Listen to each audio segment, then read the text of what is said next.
Good evening, everyone, and welcome to the regular meeting of the Englewood Cliffs Mayor and Council. Today is September 11th, 2019. It's 8:03 p.m. I call the meeting to order. Would everyone please rise for the flag salute?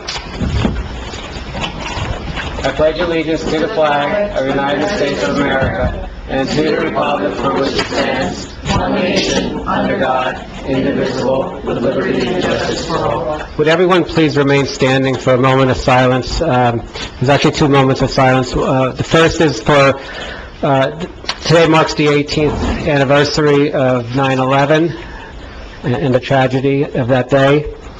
So a moment of silence for the victims of 9/11 and for their families.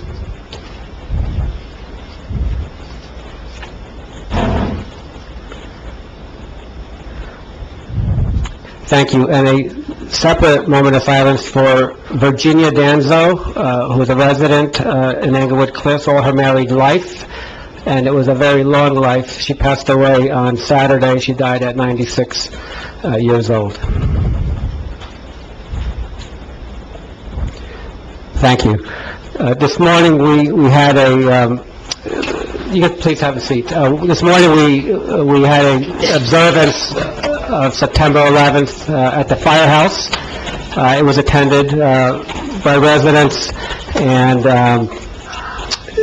employees of the borough. Chief Henkelman organized it. It was a very nice day and morning to commemorate. And what I thought, since many of you weren't there, and for the people at home, just so you can understand what we did this morning, I opened it with a few words saying, and I'll read it to you. Thank you all for joining me for the solemn remembrance. 18 years ago, on September 11, 2001, America was forever transformed by the horrors that took place at Ground Zero in Lower Manhattan, at the Pentagon in Washington, D.C., and in Shanksville, Pennsylvania. The darkness we witnessed that day galvanized our nation. It reaffirmed our commitment to defending freedom, liberty, and our democracy from all who oppose our American way of life, liberty, and the pursuit of happiness. 18 years ago last night, 246 people went to sleep in preparation for their morning flights.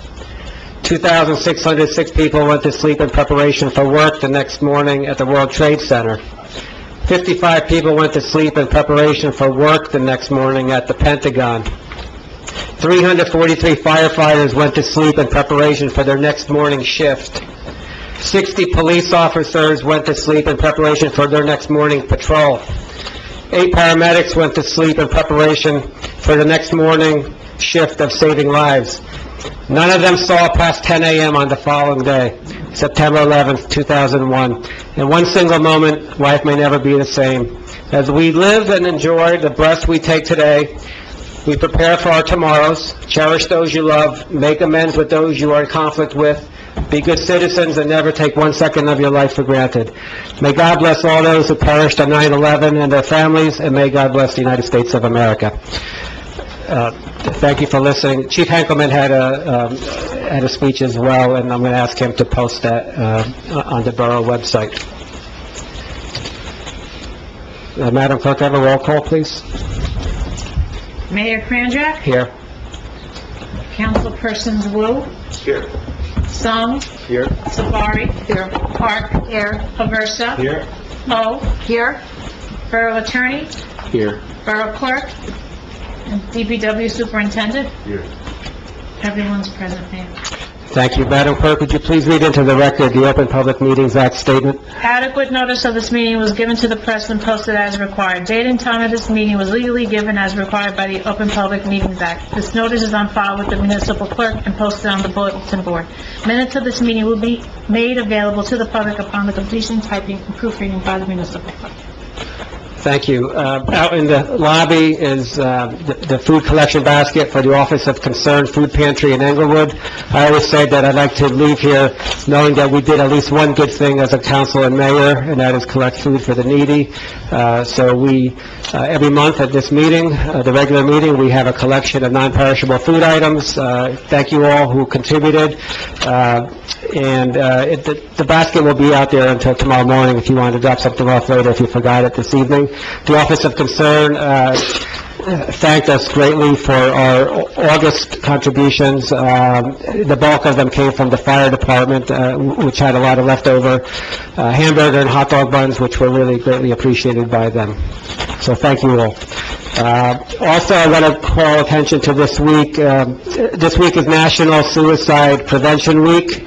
I was amazed by these statistics. Suicide is the second leading cause of death for those between the ages of 15 and 34 in the United States. Currently, suicide is the 10th leading cause of death in the United States. A person dies by suicide every 12.8 minutes in the United States, and every day approximately 129 Americans take their own life. So there are resources available at the county, state, and federal level for anyone who's in crisis, and if you know anyone, please direct them accordingly. The next item on our agenda, there's an ordinance 2019. I see that it says vote only, we're not open to the public? I wasn't here last month, but it was open to the public last month. We did.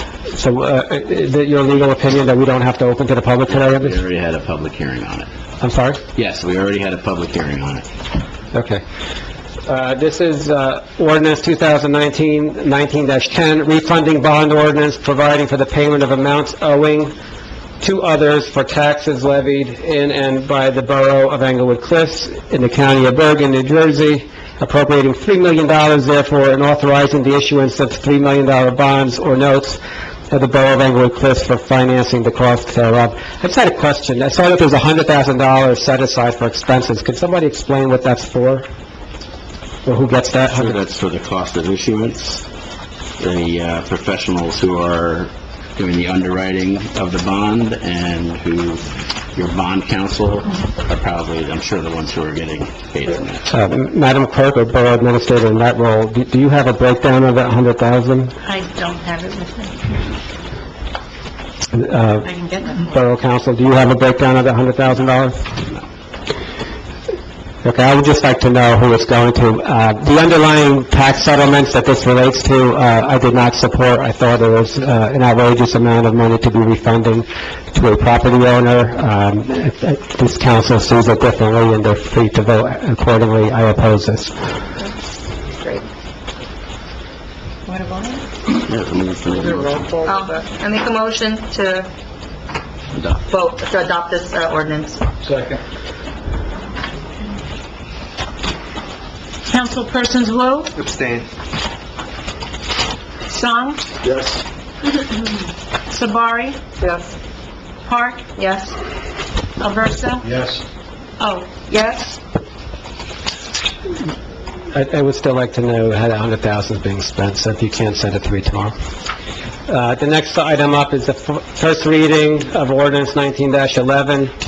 It's an ordinance of the Borough of Englewood Cliffs in the County of Bergen, New Jersey, providing for road improvements and the acquisition of equipment and vehicles in and for the Borough of Englewood Cliffs, and appropriating $1 million therefore, and providing for the issuance of $950,000 in bonds or notes of the Borough of Englewood Cliffs to finance the same. So, as I read this, we're acquiring vehicles. Can somebody explain what the vehicles are? The vehicles are the 4 police SUVs that were placed in the budget and approved, the ones we've been asking about if we are purchasing yet, and because they're SUVs, they could be, go under capital ordinance. Then there are 2 DPW vehicles that were also placed in the budget and discussed. Okay. In terms of the vehicles, I noticed that our police vehicles are getting darker and darker windows where you can't actually see who the police officer inside is. I'm not a fan of that. What kind of vehicles are we ordering? Do you know if they're tinted, and how does the council feel about that? I've had a lot of residents complain about, the tint on the windows are so dark that you can't see who's in there. It's a safety issue supposedly, man. Supposedly or really?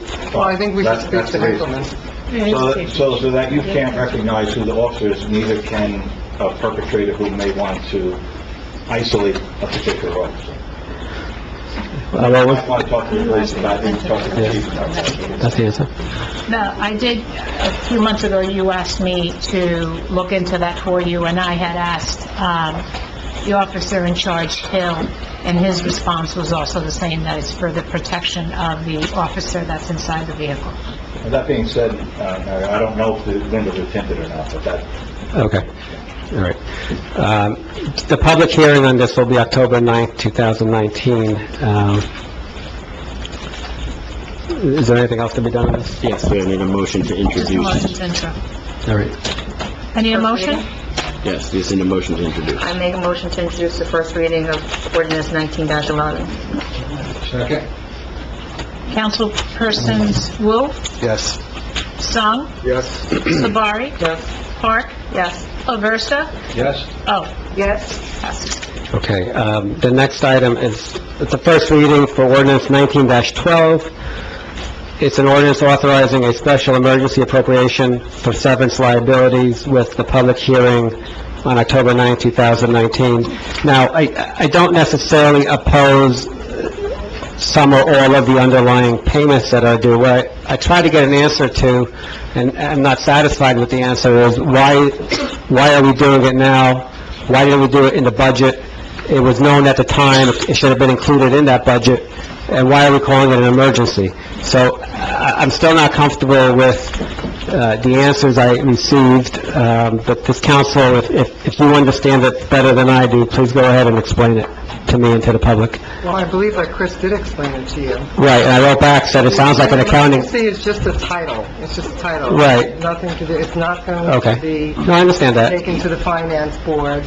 This has to do with, when they started to change the pension, and it's basically there to protect, I'm sorry, it's there to protect the residents so that when you have police officers retiring all at the same time, and I'm putting this in the simplest terms, right, is that, in fact, we could spread out that cost over 5 years.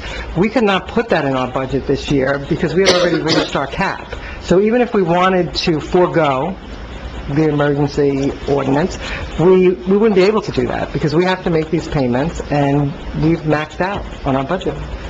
So this is the only choice we have, and we're able to do this, and we're able to spread the cost over 5 years. And yes, it includes a variety of officers and parts of their pension. Okay. Well, I understand all that, but it sounds like an accounting gimmick, because in the budget itself, if you knew these items were coming due, you would have cut somewhere else to accommodate these items. So instead, what you're doing is, That wouldn't you're be biting the possible. same apple 2 times. Mayor, that wouldn't be possible. We have over $1.4 million, probably closer to $1.5 million in legal fees in this year's budget, which is a reality. So we couldn't do that. I could think of $1 million in my head just like this that you could cut. Nor why would you want to put $620,000 in 1 year's budget when you could spread it out over 5? Well, you did it anyway. You did it anyway. You accommodated other expenses instead of these expenses. This is an extremely tight budget. That's incorrect. There was no place else to cut. You gave the retiring police chief $700,000 after he was recorded. Let's make it clear. He was This is not money that's just... Let me finish. He was recorded making racist comments, threatening to kill the Borough Council That's not what President. this is about. And you all just gave him money That's anyway. not what this is about, and this is not money... Right, but that was in the- Copy. that was in the It's budget. Several officers. Right. No, I understand that. It's going to these guys, but in the actual budget, you had the other items. So No. I think That is it's an accounting There gimmick. is no other money in the actual budget for payouts. That's not correct. The option is to charge the taxpayers all that money this year. Is that what No, the real goal would have been to run a proper budget, including everything that you had to spend money on, and cut where you had to cut to accommodate the important things. But I know with this council, Really not with making any this sense. Spendthrift council, you're going to do this, so I leave it to you guys. Yes, you're not making sense right now. I'll make a motion to introduce, first reading 19-12. Second. Councilpersons Wu, While, Debbie, I got the reason from our CFO, I still think that, he gave me that answer today. There's got to be another way to do this. I think that our residents deserve more transparency on this. we showed them zero tax increases, right? But this is a huge, No, we actually didn't show them a zero tax increase, Bill. what did we show them? Okay, it was about an increase of $250,000. We made amendment to the budget. For We did. legal fees. Yes, you're right. And there really was no room in that budget to accommodate this. I think we should have emphasized this to the residents, that this was Actually, coming. it was emphasized at one of the meetings that we had, the open public meetings, when it was brought up by a resident, and we went into detail with that with Steve Wilcox, so it was spoken about. So transparency is there. I'm going to abstain. Thank you. Song? I just want to say that Chris did explain this to us, to the entire council and mayor, and I vote yes. Can everyone speak into their microphones, please?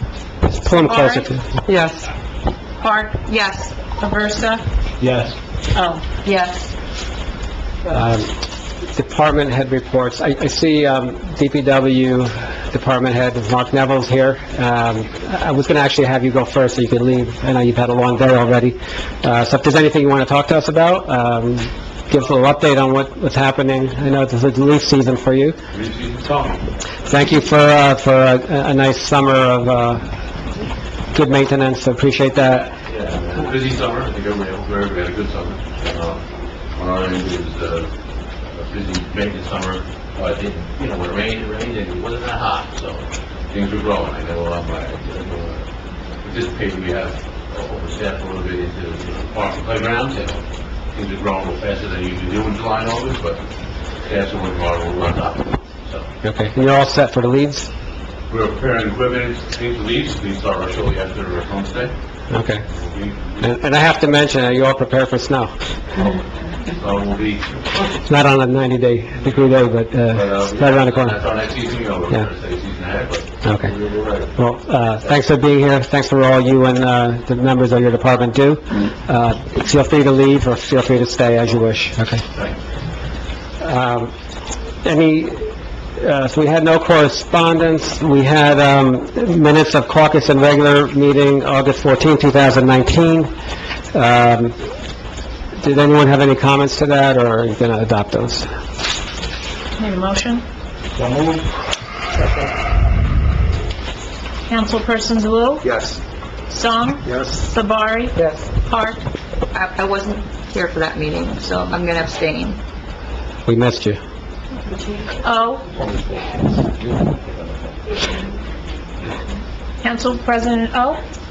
I'm trying to remember if I participated. You did it on the phone. You participated via I phone. think you're on the phone, yeah? All right, thank you. We're done voting? Yes. Okay. So, in terms of the affordable housing issues in town, and the gentleman in the far corner over there is from the law firm representing Normandy, the developer. They're here every meeting. They don't have much to say at this meeting or our meetings, but they do in court. And there's a lot of things that are being said that are just not true. So I want to clarify, and the title of this is 42 Facts That You Should Know About Englewood Cliffs Affordable Housing Obligations. So much has been written about Englewood Cliffs affordable housing obligations by the Bergen Record, Star Ledger, Normandy's attorney, and by Karen Geiger and Lynn Liascos in their Eye on the Cliffs political newsletter, mostly without any regard for the truth. Set forth below are the uncontroverted facts regarding the affordable housing issues facing Englewood Cliffs. Since they have so much to say while hiding behind their keyboards, I have invited the editorial boards of the Bergen Record and the Star Ledger to be here this evening, in order to help them return to news reporting rather than political party platform execution. They're not here, they're not interested in hearing the truth, they're just interested in their spin. But they remain invited. I'm happy to sit down with them and set them straight. Here are the facts. So, starting off with number one, Mount Laurel affordable housing mandate laws were first enacted in or about 1977. Joseph Parisi Sr. and Joseph Parisi Jr. were the mayors of Englewood Cliffs from 1976 through 2015. Ed Aversa and Gloria O. have been council members since 2012. No affordable housing units were planned or built prior to 2016 in Englewood Cliffs. I became mayor in 2016. I always publicly said that although I do not agree with forced affordable housing, it is the law, and that we would comply with it. Attorney from Beatty Padavano, listen to that again, because you're not writing it that way in court. I always publicly said that we would comply with the law.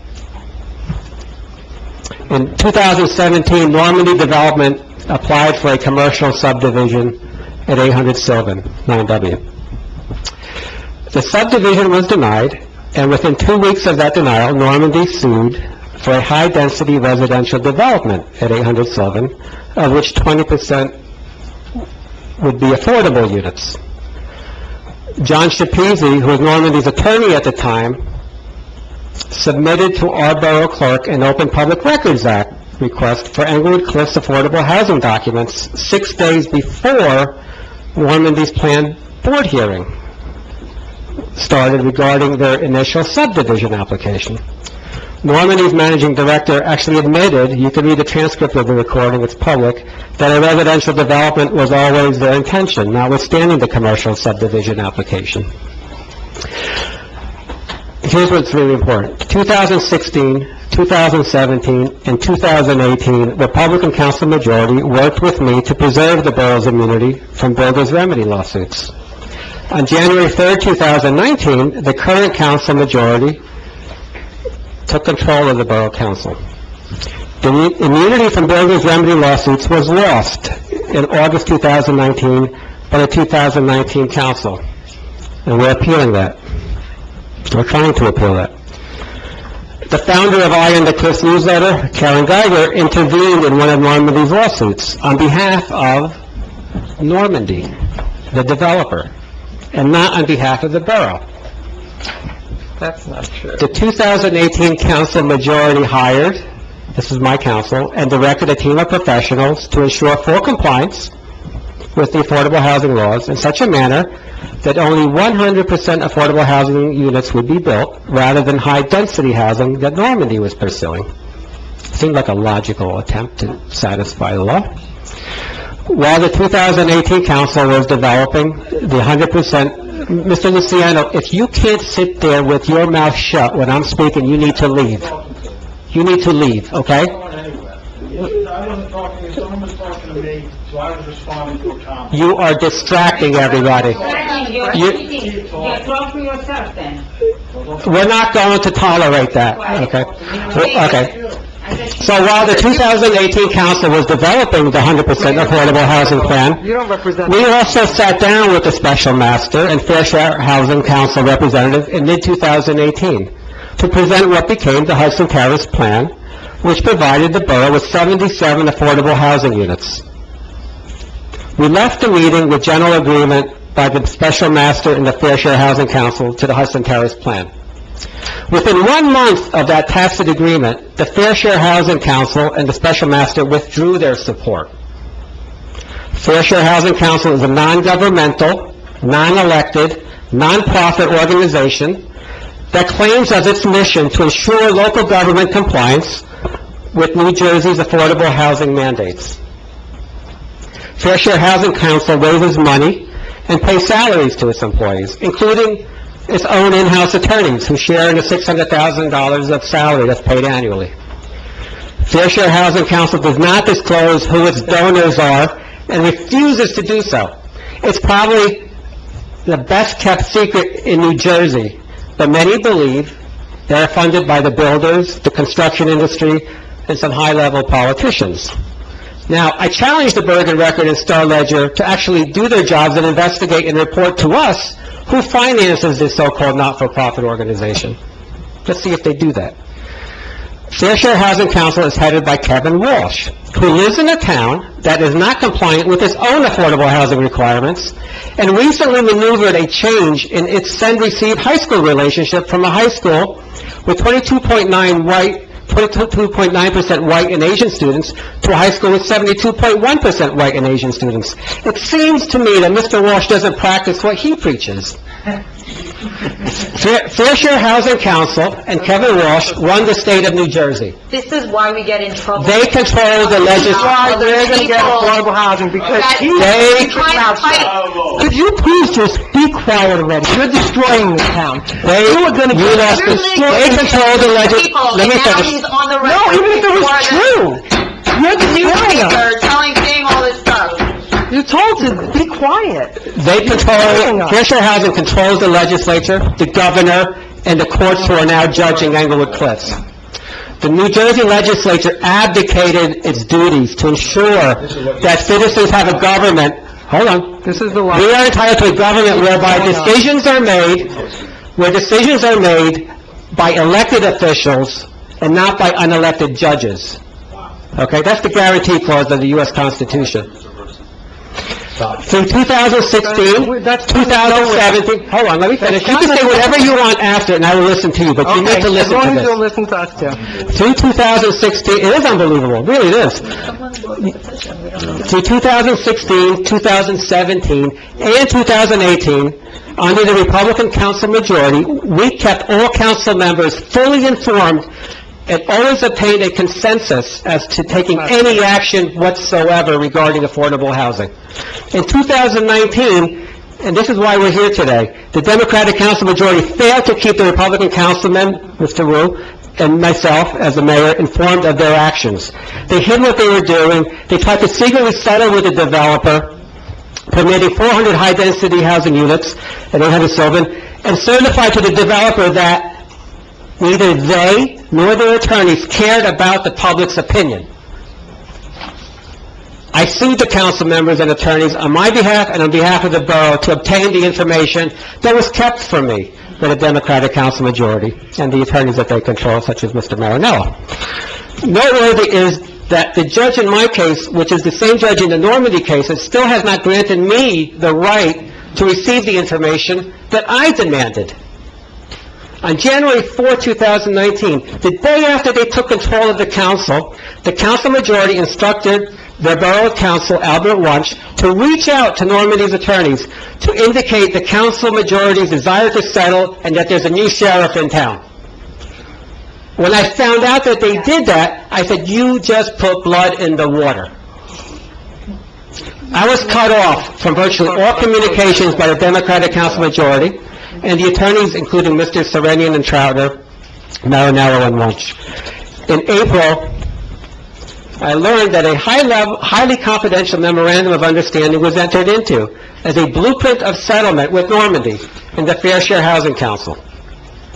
The public learned about the memorandum of understanding after a very diligent member of the public saw it on the e-court's website. It wasn't from me. The council never told the public that they had entered into a memorandum of understanding, and the council still has not made it public, but threatened me if I made it public, even though there is no confidentiality provision in the MOU. The terms of settlement were going to be recited by the borough's attorneys to our residents in June without an opportunity for public comment. So they were going to pontificate to you, and you could not ask questions. That's what... I immediately and very vocally objected to silencing our public's residents, and instead I chaired a public meeting on July 10th, 2019, where over 300 people protested the high-density housing settlement in agreement with Councilman Wu and me. The truth hurts, I know, but listen. The Democratic council majority finally agreed with me to litigate the matter. Right. But it was half-hearted, and no real fight was put forward. And to this day, they are not aggressively fighting Normandy. I provided a litigation plan to our attorneys, and it has been wholly ignored as far as I know. In subsequent court filings, we are all able to read for ourselves how the Democratic council majority, Wunsch and others, told Normandy that they had no regard for the public's views on the matter, and the settlement would be rammed through. I had to read this from the Normandy papers attaching our lawyers' emails. The subcommittee, Aversa, and Sabari, continue to evade the... Oh, you keep saying, Park. It's been That's you. Park since day one. That's right, you take credit for that. Yes. You take credit. Right. Continue to evade the It's been 4 years, you're the getting subcommittee... Gloria every time. No, the subcommittee was only around for 7 months. They continue to evade the full governing body and make decisions without having the authority to do so. Albert Wunsch continues to evade the full governing body, and he makes decisions without having any authority to do so. The borough's attorneys have taken no discovery concerning Fair Share Housing Center's funding sources and potential conflicts of interest. As a result, we don't know if Normandy contributes to the Fair Share Housing Center. Given their actions and inaction since January 3rd, I tried to terminate all borough attorneys working on this matter, and I also asked for their resignations so that other attorneys could be retained to best serve the borough's interests. They refused to resign, this council refuses to terminate them. A trial is scheduled for October 11th. So here are my questions, which are probably your questions as well. Who is funding Fair Share Housing Council? Why does Fair Share Housing Council have legal standing? They don't own any property here. They're not a part of the government. By the way, you can't search his name. Why won't- All he does is actual Okay. work. He says that inside. I made a mistake earlier. I gave Ellen a power bar.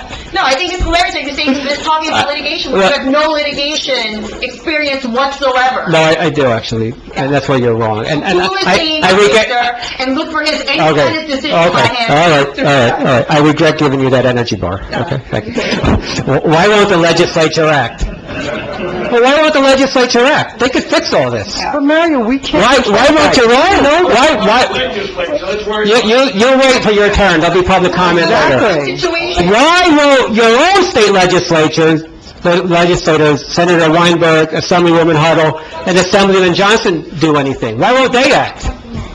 Why did the 2019 council abandon all work on the Hudson Terrace plan with 100% affordable housing, and instead they pursued the high-density 400-unit plan? Who benefits from the high-density housing plan pushed by the 2019 council majority other than Normandy? Think in terms of mortgage banks, insurance companies, title companies, lawyers. You got it? Well, then you Yeah. work for it. No, I don't work for them. Why did council members, I don't do real estate law, why did council members of Sabari, Song, and Park This is a political all agree, why did you all agree with the developer to permit that construction of 400 units? Well, we had approved a plan for 77 units, and we could have increased that plan. You know the 77 didn't work. Right, but we had a Plan A, and then we had a Plan A plus, okay? Why have Councilman Wu and I been excluded from communications? Why did our attorneys also We're not exclude us? excluded. We were That's another excluded. lie. Why won't the judge issue an order providing me with the information I requested? I don't know. Why was the first order in the case signed by Judge Padovano when Beatty Padovano represents Normandy Development? Why do New Jersey affordable housing laws not consider school impact and environmental impact? Why does the state require Englewood Cliffs to have send-receive relationships with Englewood schools, but not permit us a joint affordable housing obligation? Why is Karen Geiger from Eye on the Cliffs fighting against the borough on behalf of the developer? Did Normandy executives contribute to the political campaigns of people who are now helping them build high-density housing in Englewood Cliffs? Larry, you keep the volume. Did Normandy tell their investors that You're afraid you're going to lose, that you're lying like this. I have no... It's just I am not afraid ridiculous. of anything, You especially must be you. so afraid. Did Normandy tell their investors that 800 Sylvan was a commercial redevelopment or a residential redevelopment? It doesn't matter. Now, None of that's helping. hold on, let me finish this. Hold on, you're interrupting me. Did Normandy tell their investors that 800 Sylvan was a commercial redevelopment or a residential development, notwithstanding the commercial zoning? Watch your mouth. And if you're going to call me names, you can leave, okay? Because I have enough editorial boards calling me names, okay? From them and from you, you're all the same. You can leave, okay? We don't need to have name calling, okay? Attack the issue, not the person. Right. All right, get out of here if you're going to do that. Oh, my God. I intend... He's a resident, Mayor. Yeah. I intended that this list of facts and questions... Your facts. I intended that this list of facts and questions serve to inform our residents as to the true, complete, and correct facts, as I know them today, You're as to misleading. what has happened and what is happening You're misleading. with respect to the borough's affordable housing obligations. A major reason I believe it necessary to present this to you is quite frankly because the Bergen Record, Star Ledger, Iron Cliffs, and its publishers Geiger and Liascos Fair, along with its founder, Councilwoman Sabari, have turned this matter into a political spin session without regard for truth and solely without regard for the hard work, long hours, and financial risk taken by all residents. Hear the video. Yeah, well, it's all lies anyway. Disrespectful, continually, every meeting. Sorry, there are a lot of lies in there. A lot of lies. I told you that. I will listen to you. I will listen to you. This is not about politics. I will listen to you. A major reason, You're making it political. look, as I told you, I'm not afraid of anything, but you apparently are afraid of the people who control you, okay? Nobody controls me, Mayor, including you. Yeah, you and the versa Including you. You're a bully. Watching. You're a bully. All right. Let me finish up, and then you can have your word. You're a bully. Let me finish up. A major reason I believe it's necessary to present this to you is quite frankly because the Bergen Record, Star Ledger, Eye on the Cliffs, and its publishers, Geiger Liascos Fair, along with its founder, Councilwoman Sabari, have turned this matter into a political spin session without regard for the truth, and certainly without regard for the hard work, long hours, and financial risks taken by all residents in order to live in Englewood Cliffs.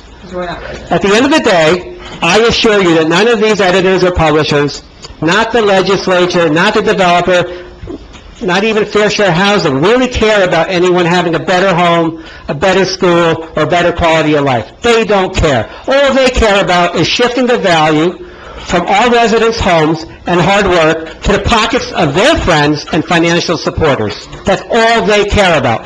This has become the new New Jersey way of life. And based on the overwhelming public comments to the Record, Star Ledgers, and Eye on the Cliffs, anti-Englewood Cliffs name-calling hit pieces, the residents of this town and state overwhelmingly reject everything that they're doing. They reject socialism, they reject corruption, they reject reallocation of value, they reject reallocation of income, and they reject elected officials like our 5 Democratic council members because they do what they're told by the state Democrats and by their financial backers. I thank all of you have joined me in this fight. With your help, it's far from over.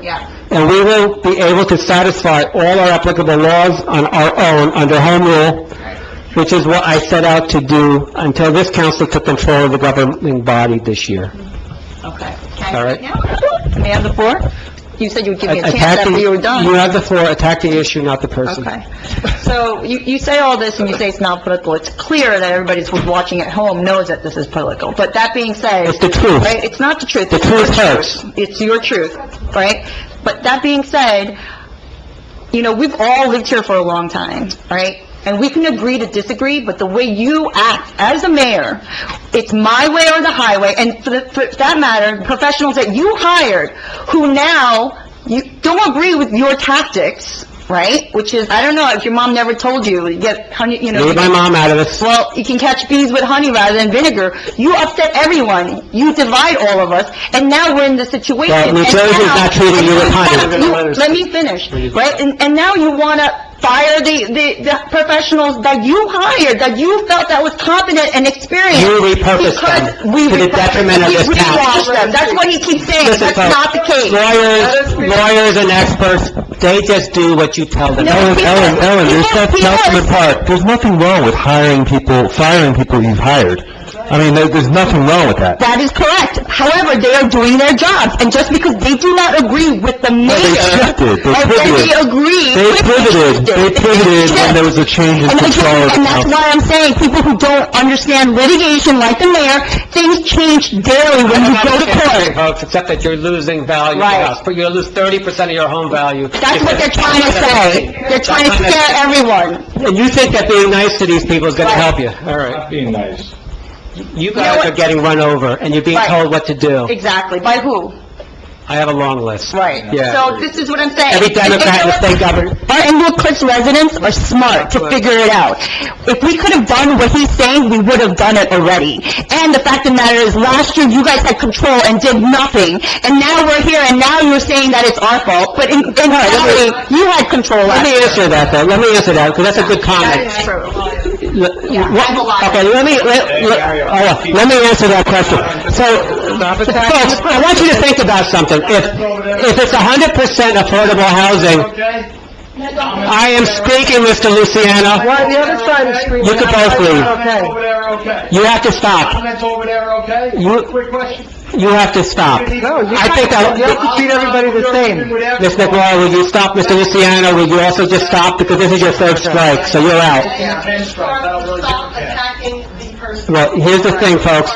Okay. If you do 100% affordable... I mean, like 5 times. Folks, think about it. If you do 100% affordable housing, who makes money? No one.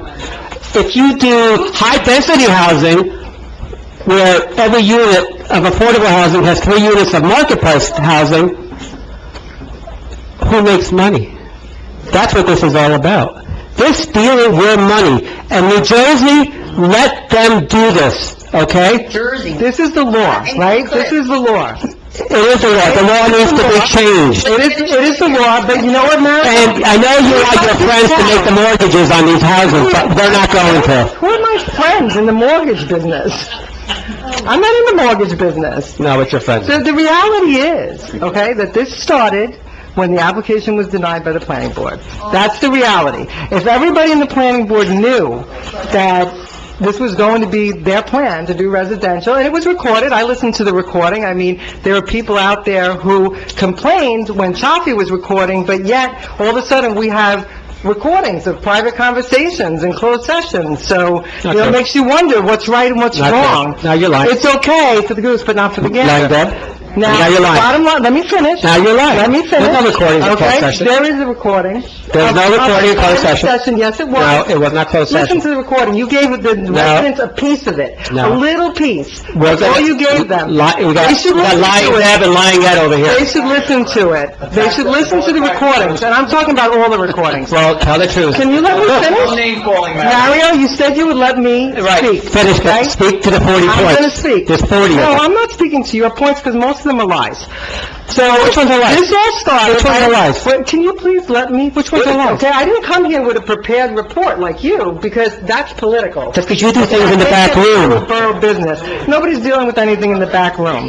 You would like to believe that, okay? The bottom line is, that 77-unit plan Lawsuit. was Here, never... it's linked Ellen. to everyone. He got sued for fraud by his client.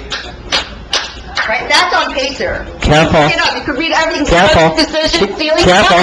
It's open public. You can look it Good. up on Pacer yourself. Look up Cranjack. I will, I'll share this with you, and if Lieutenant Tracy walks by laughing, it's kind of funny. This is your mayor. I respect Calling everybody else a liar. He's the one.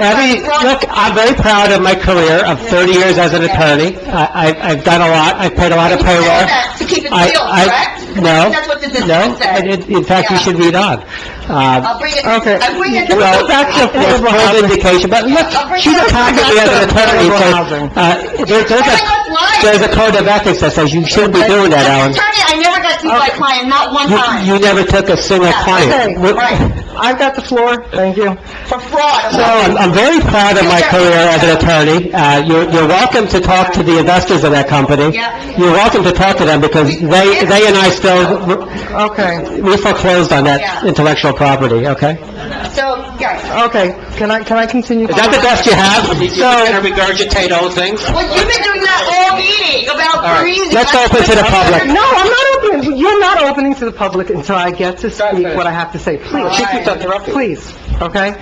So, if in fact we knew that this was the plan all along, so then why didn't we just approve the corporate application instead of having them file a builder's remedy? Now, remember, this town was in compliance, okay, through 2015. Our immunity expired 3 days before this mayor's council tried to extend their immunity. So we had a period of time where we were exposed, and that's when Normandy came in with their builder's remedy suit. Yes, it is true. Mayor, let me finish, okay? We were always in compliance. We never lost We were always in immunity until last compliance. It month. was not the fault of the Democrats that they were in... You lost immunity last month. Okay? But I always had it. Okay? Nice try. It's the truth. We always had immunity. They lost it last month. We know, immunity was lost because of your comments. Now, it all sounds lovely. The mayor would like you to believe that it's actually possible that you can go and appeal because the school systems are going to be affected, or because the infrastructure is going to be affected. But that's not the reality, because they don't care, okay? It doesn't come into play. So we sit here and say, and everybody's getting all upset, and, certain people are making them believe that there actually is an opportunity. 300 of 330 towns have settled. There's a reason for that. Do you really think that the courts are going to turn around and change it for Englewood Cliffs? We have to look at what we're doing here. If we can build, we'll build it ourselves. But remember, it comes with a very hefty price.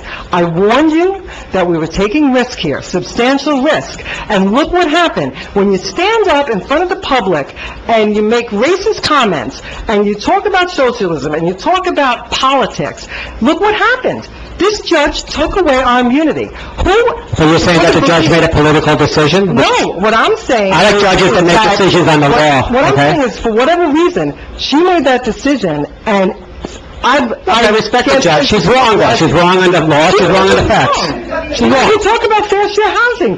Maybe, you've got all these ideas, maybe you're right, maybe you're wrong, but the reality is... Well, I'll tell you one thing for That's sure. not going to help our residents. One thing for sure is when you guys decided to stop trying to develop Hudson Terrace, you condemned this town, and it's on your back. That's not true. I didn't condemn this town. Yeah, you did. You stopped doing our plan. 600 units on 800 Sylvan, and every other developer comes in now because we lost our immunity.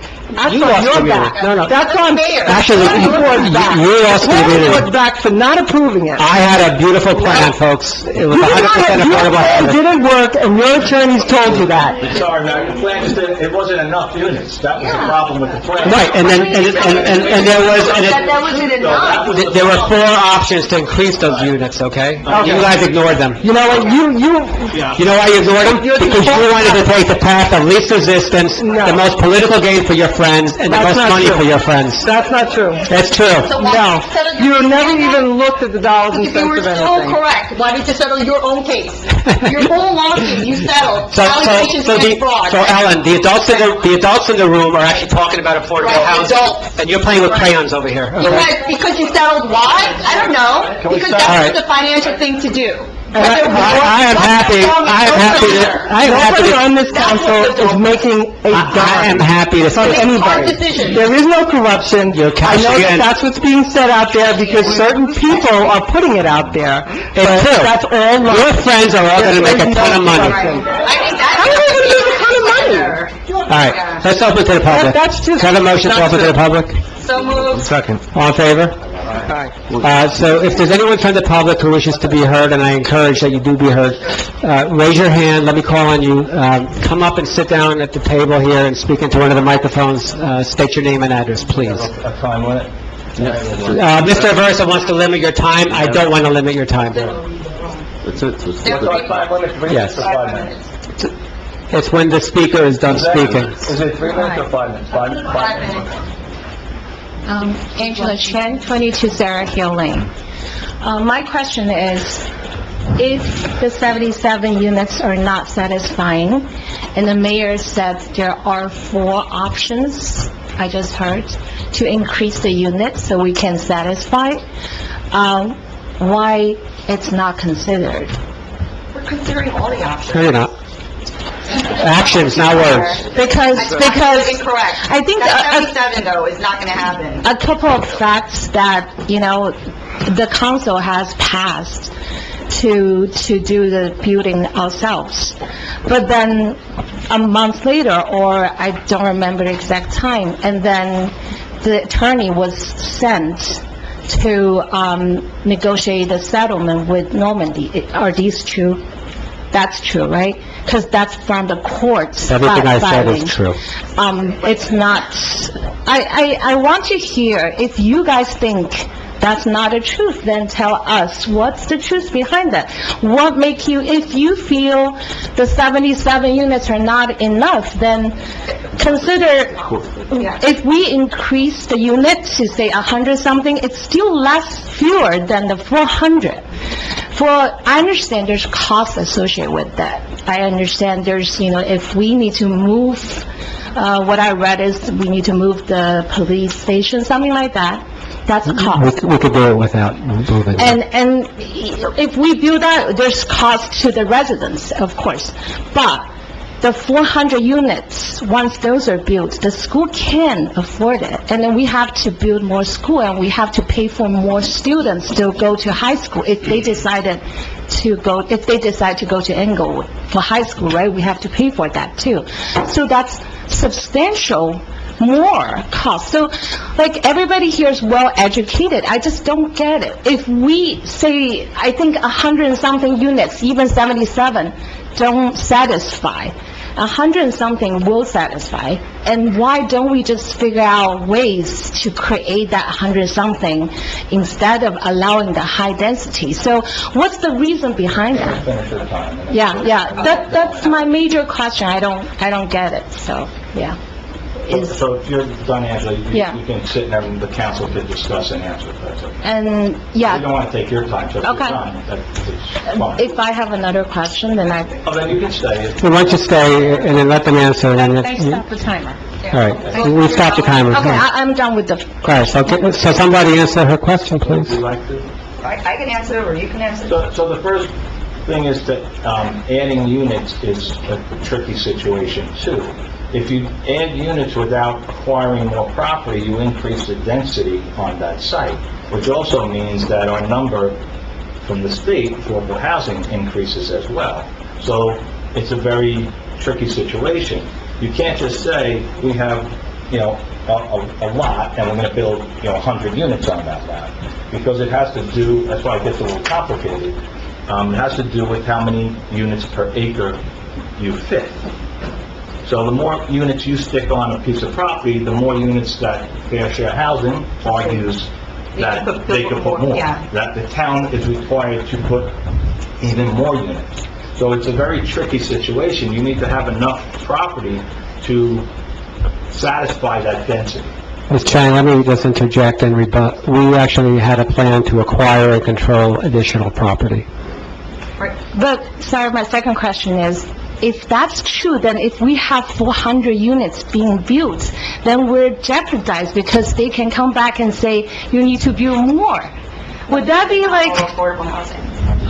But, yeah. You can't take that. Can I, so, first of all, I just want to say that if the 77 was approved, we need approval. It's not like just, we can do this. It needs to be approved. Then, of course, we would all went forward, but it was never approved, okay? And as far as the number of, add more numbers to the affordable housing, what if they come back with a number, after we go through all of this, it says you need to build 200, and we don't have enough land that we can acquire to build that number? Then the builder still can come in and say, well, we can build it on our site, right? So that's like the worst case. You gotta think of what your worst case scenario is and what your best case scenario is. And as far as the 400 units over at Sylvan, that was just a proposal.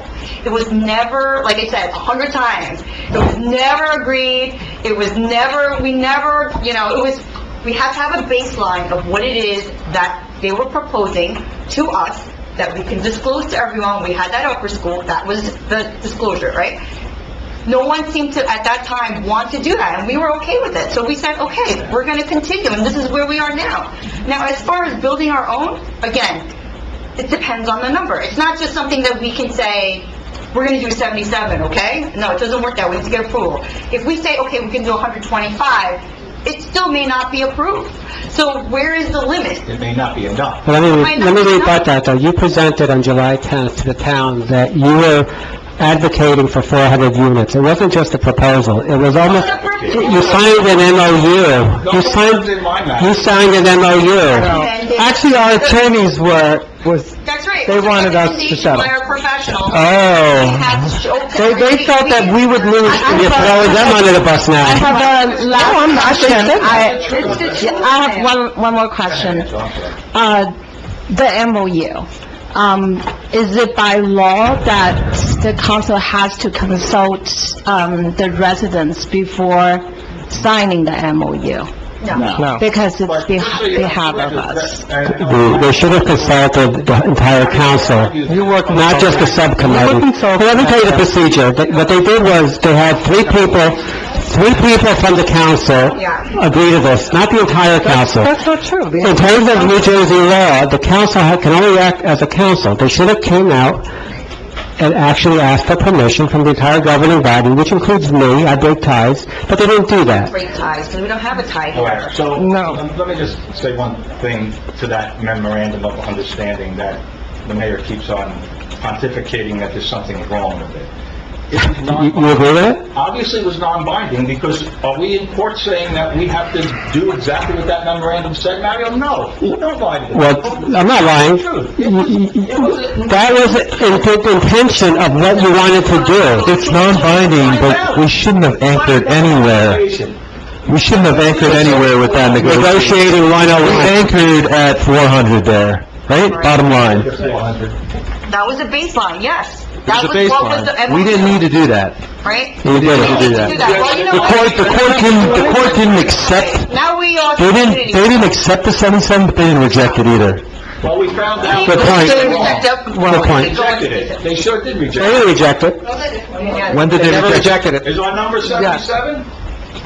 They never rejected our proposal. Yes, they did. You know they did, Mario. No, you didn't. No. No, you can play all the games you want, Ed. These people are too smart for you. You want to give Mary Beth a call and see? Angela, I'm sorry, I tried to answer your question, I hope I did. So, Angela- The memorandum was non-binding, there's no commitment by this council or this town for anything to do with that. So anything he's pontificating about it is not true. I'm telling you here, on record, in public, it's You're non-binding. backpedaling so much, Ed, you're gonna fall off a cliff. Angela, also your question in regards to the schools, when you look at the numbers, there's not a big difference. If you do all affordable housing ourselves, we have the school system impact is very close to the same. It's not a big difference. Because, With five times the, No, look, these are, Mr. Barry, these are smart people. They're smart, okay? They're not gonna fall for that. Mayor, how dare you even suggest that I'm saying otherwise? This town is paid for reports, They're okay? brilliant people, You okay? know what they say. You pay for the report that you get. So, I am telling you that professionals have done studies on this. Right, and when they were our professional, the study was different. That's not true, Mario. That's not true. Same professional. That's not true. Okay? Councilwoman I McMorro, will former not Councilwoman support McMorro. her. I know the report that she's speaking of, and she got there and waved it, but didn't show anything. But I am telling you that the reports, we're kind of the Democrats here, and we keep our mouths shut because we're not supposed to speak about certain things, but I'm getting kind of tired of it. Because the reality is, okay, that the school system impact is not going to be much different if you build 400 on 800 Sylvan, or if you build 143 elsewhere. But once we change the That's just the zoning, reality. this 400 units are just a starting point, right? You're still going to have 430 More unmet units. high-density housing the developer will come to build. So even the town people agree with the 400, it's going to be more. That's the Ms. reality. Chang, the document, what she told you about the school children is rooted in a false premise, and the false premise is the following. They said that people who own a one-bedroom unit will have no children. That's the premise, and that's why she's saying that it's the same effect. It's not true. It's not true. That's actually not Raise your true, hand, sir. Mayor. That actually is not true. Yeah. That's We went not through that, true. and Allen Park tried to... The same studies were done in other towns. I just afraid that the 400 is just a starting point, and it turns our town to Fort Lee and Edgewater. That's what I'm afraid of. Right. My property value is already Absolutely down. right. And that's, right now, this town has lost its So community. that's why, as people from this town, we hope the council can stop doing negotiation of settlement and try to fight all together, unitedly, try to fight the developer on behalf of us. Seriously, that's what we want. That's what we want. That's what we're doing. I seriously, as a people living in this town, I don't want to be involved in political fights, but I just want to see the council fight for us. But we are in court now, and we are fighting for our right to do... Okay. No, you're not. So, thank you They're not. very much. They're not. They're not fighting. I hope. They're not fighting. I told them how to fight, and they refused to fight. Oh, my God. These people here, they're not going to fight for you. Yeah, okay. This isn't politics at all. They're not going to fight for you. I said it. That's so not true. It's I not... gave them a list of things to do. You know what they did? Why didn't you fight your lawsuit again? No, that's not true. Just, We are I'm in court. leaving here now, but I Thank just you. want you guys to keep in mind to fight for us. We're fighting for ourselves too. We're residents here. Thank you. Thank you. It's not like we don't have any taxes. Yeah. Anybody else? Split up $800. Yes.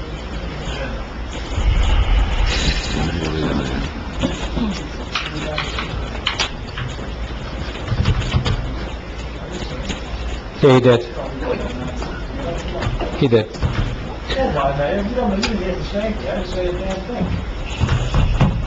He said, "You got us into this," is actually the quote. You what? "You got us into this." Yeah. Mr. Luciano, you sit there, you call out. If you're going to add anything to this conversation, raise your hand and come up. I didn't say anything. Russell Perino, 220 Fairview Avenue, good evening. I want to try to set the record straight a little bit. There's been a pretty good volleying back and forth of information. I'm one of 3 people that were involved.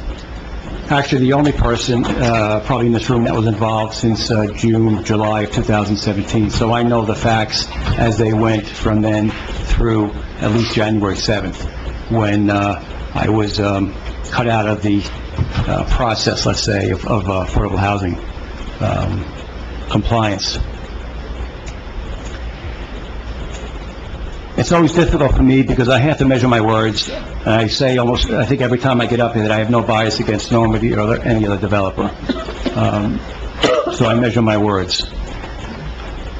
The fact that the planning board keeps being brought up at these meetings over and over again by sitting council people, never mind members of the public, is really, really unfortunate. There are so many other things that should be talked about here than the planning board.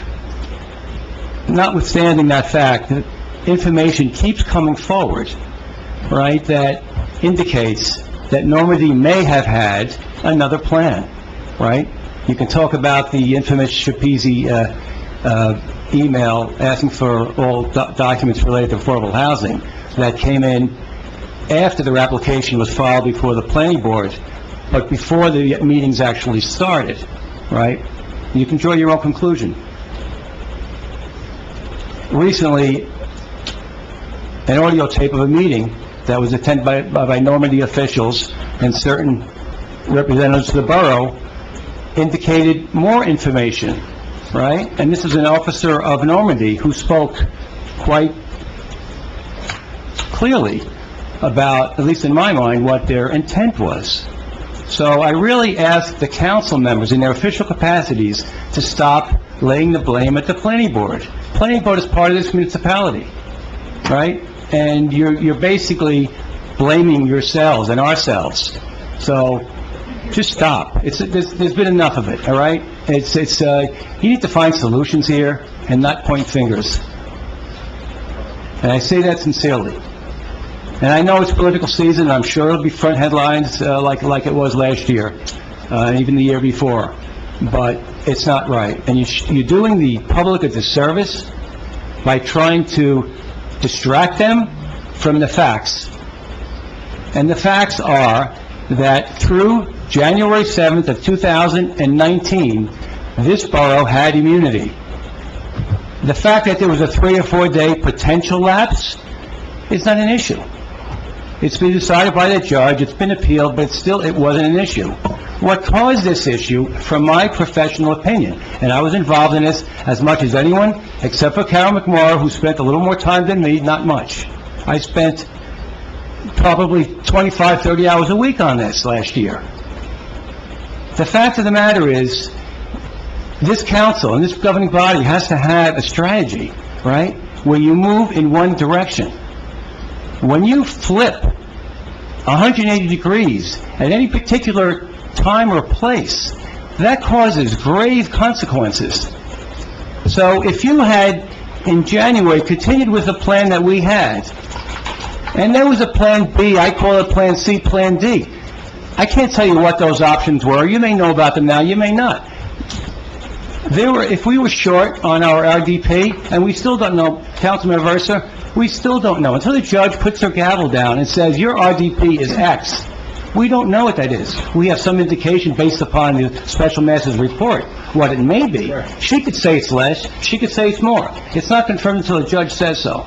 The point is, I'm sure the attorneys have told you that the borough should have the right to cure, right? So if we're short, the expectation is we should have the opportunity to create another fair share plan to accommodate that new number.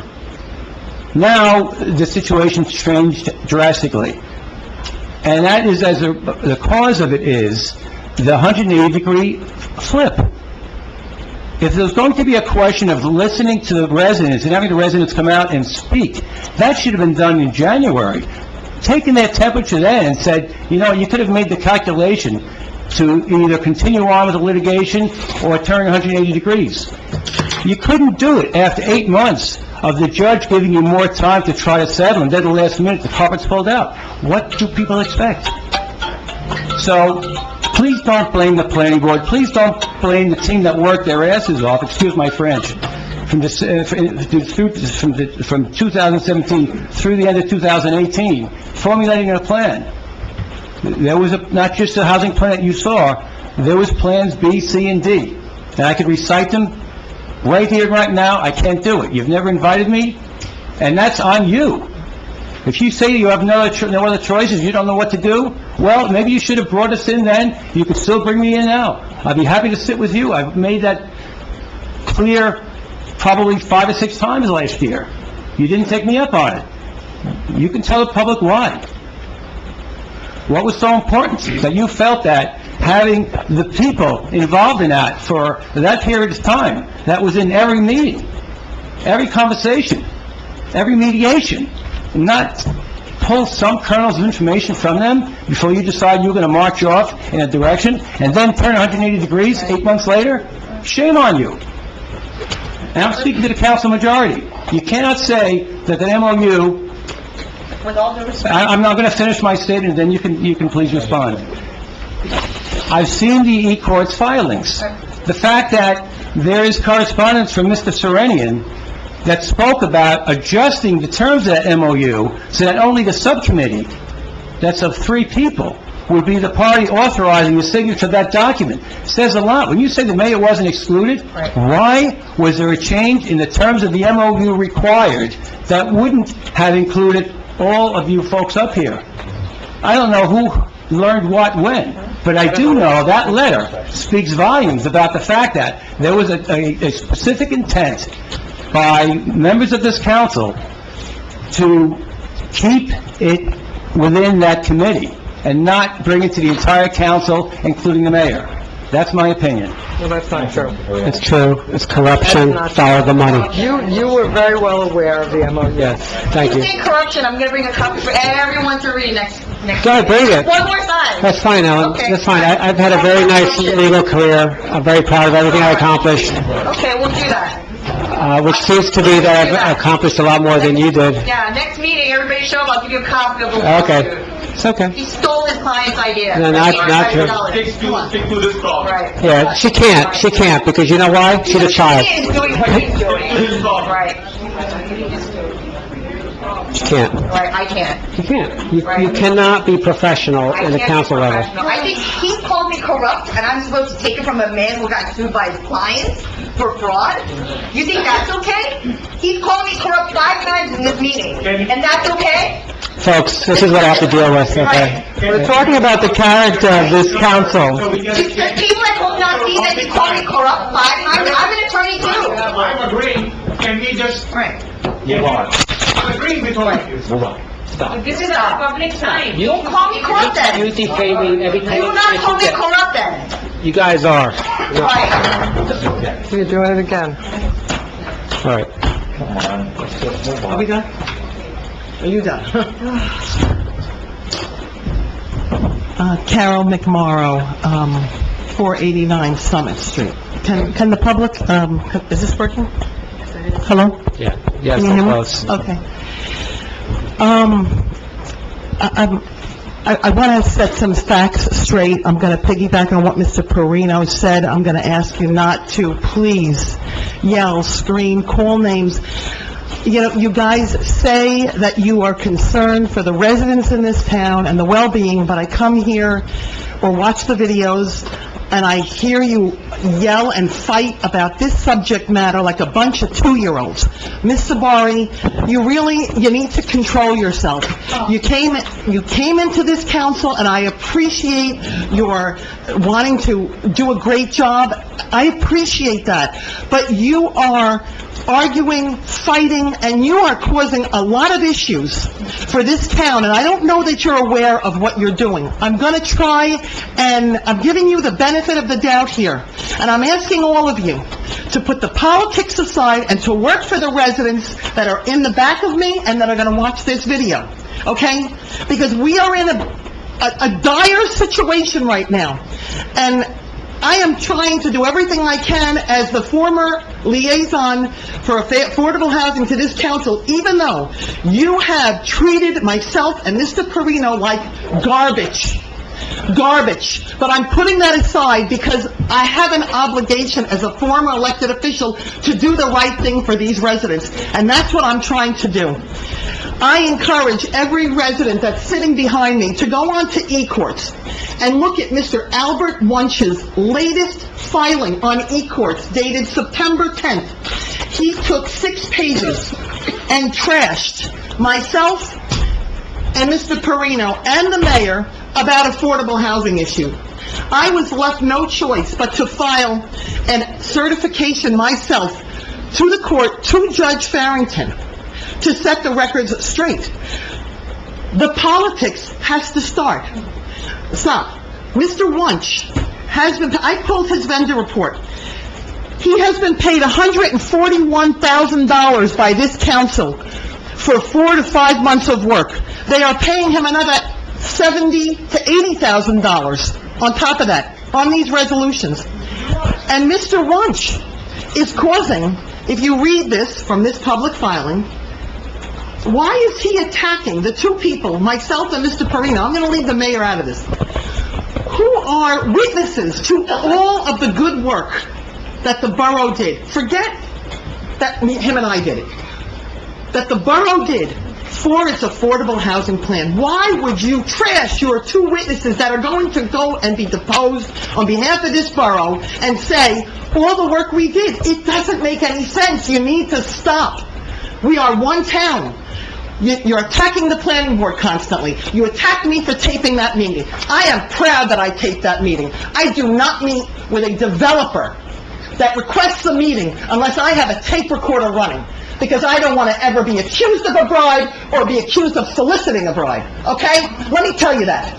A tape recording is going to run. It was not mediation. It was a recording. Then do not make allegations and compare me to a police chief that threatened my life and talked about sexual activities. Don't go there. She brought it up. No one brought it up. Yes, she's brought it up before. Guys, we're here again. I stated, we will help you. We will do anything we need, Mr. Perino or I, to help you if you don't have the answers. But you need to put the politics aside and say, Mrs. McMorrow, come and help us on the affordable housing. Come and let us know what you know, what you did, what your thoughts were, what we could do. What are your thoughts? What is the downside to get all of the information possibly to help this town to be a positive thing? I don't see the downside to it. But you continually, and you got us into this mess by doing what you did with Normandy. Normandy themselves filed certifications against the town, stating that you called a secret meeting in Al Wunsch's office and let them know that there's a new sheriff in town. 800 Sylvan filed a certification against you guys. There's no politics there. I'm assuming if there were certifications that they were telling the truth. So if we lost immunity, guys, we lost it because of your actions. What you did, the judge, in my opinion, I read her order, what she viewed, your 180-degree turnaround, she thought was not acting in good faith. Okay, we still have an opportunity, I believe, to do the right thing here and show her all of the good efforts that we made. I'm getting deposed on September 25th. I will be telling the truth about every single thing that I have knowledge of, that I'm allowed to speak about, obviously not attorney-client privilege, but of all the hard work that we did on behalf of the borough. And I ask you again to stop, because someone is instructing Mr. Wunsch to do these filings. This is hurting the borough. Forget the politics. I don't care who he likes, who he doesn't like, doesn't matter. It's hurting the borough. This needs to stop. We need to unite as one group, Republicans, Democrats aside, on the affordable housing issue, and work as a team. We owe it to this town. Please, the offer stands again. Thank you. I'm here for you. Thank you, and I agree with you.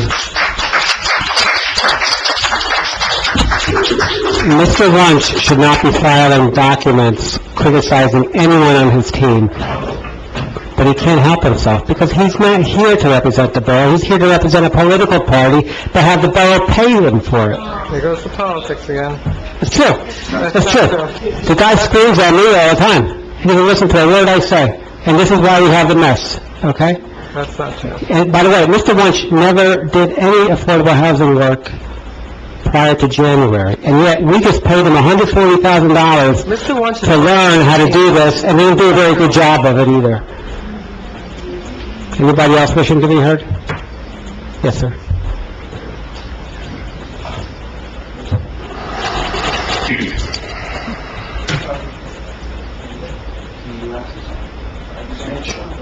Please don't try to intimidate me. Please don't try to intimidate me. Yeah, I'm sorry, Mr. Luciano does that often. Just saying, I'm a perfect gentleman. Please don't try to intimidate me. You don't know anything about me. My name is Tim Petrobis. I live on 54 Hickory Street. Alas, we meet right in Mr. Aversa. You had some choice words for me before, and I'm just wondering... I had choice words. Yeah, anyway, you know. I'm just wondering, did I do something to make you angry? Did I do something to make you angry? Let's put it that way. Not at all, sir. I filed a petition against you. That's right, and I just want to make it clear that it's my constitutional right to do so. I understand. Do we understand that? So there's no reason You don't have to for you to explain be... it to me, my friend. Okay. I'm not your friend. Thank God. I'm not your friend. I'm not Gloria O's friend. I'm not Ellen Park's friend. I'm not the mayor's friend. I'm not anybody's here friend. You made a statement about me. I just want to ask. You say that I... A statement about you. Yeah. Speak a little bit louder, please, so we Yes. can hear you. Look, Mr. Roberts, I made a statement against the recall committee, and I just want to know what the basis of that statement is. You said that the recall committee is working with Mayor Kranjak. What is your basis of that? What is your basis for your petition? I'm the one that's asking the question, sir. I don't have to answer you, my friend. Okay. So, continue.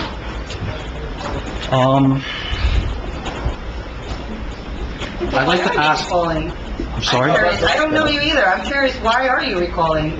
What is Why am I recalling? Yeah. Okay, fine, I would like to answer that And question. by the way, Mr. Katrubis and I don't know each other. I don't have to We answer that. do not know each other. I don't have to answer that.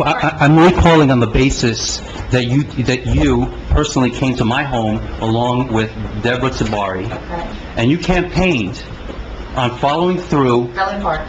Yes, you, Ellen Park. You know who I am. You know who I am. You've seen me on the soccer field. Our kids go to school. You know exactly who I am. I have no personal political axe to grind with anybody here. Okay. You both came to my home. Okay. And you were soliciting my vote, and you vowed to me that you were going to follow through with the plan on Hudson Terrace. Is that accurate? No. No. I see. Okay, well, I'm telling you that you did. So wait a minute. I didn't even have access to that Why plan. are you recalling me? All we can say I is... don't argue with him. I'm just saying, I didn't have access to that plan, so I couldn't have said that. All right, well, We were trying to do the best that we could, and that was the plan at the time. Okay. So if that's what I said, then that's what I said. Yes, But- that's exactly what you said. That's what you had campaigned on. So I just wanted to ask another question. I didn't say that. I didn't campaign last year. You came to my home with Deborah Tabari, and you knocked on my door on a Saturday morning. I have close to a photographic memory. I do not I'm not saying I didn't come to your not house. I'm just saying... misrepresent things. I am a man of integrity, and anybody that knows me in this town knows that one thing, I do not lie. That's how I've made my bones, okay? Sir, You can- so just going back to the question, what does that have to do with the recall? I'm not going to answer that question. I'm just going to continue. You don't So have I to- want to ask another question at this point. There was regarding the Oprah request, right? That Oprah request was done when? In June 20th of 2017. Did you... The The Shapiro. Oprah request from Mr. Shapizi, yes, to request every document in terms of the affordable housing. Do you remember? Do you know about that? Did you know about that? Okay. Do you believe that implies intent?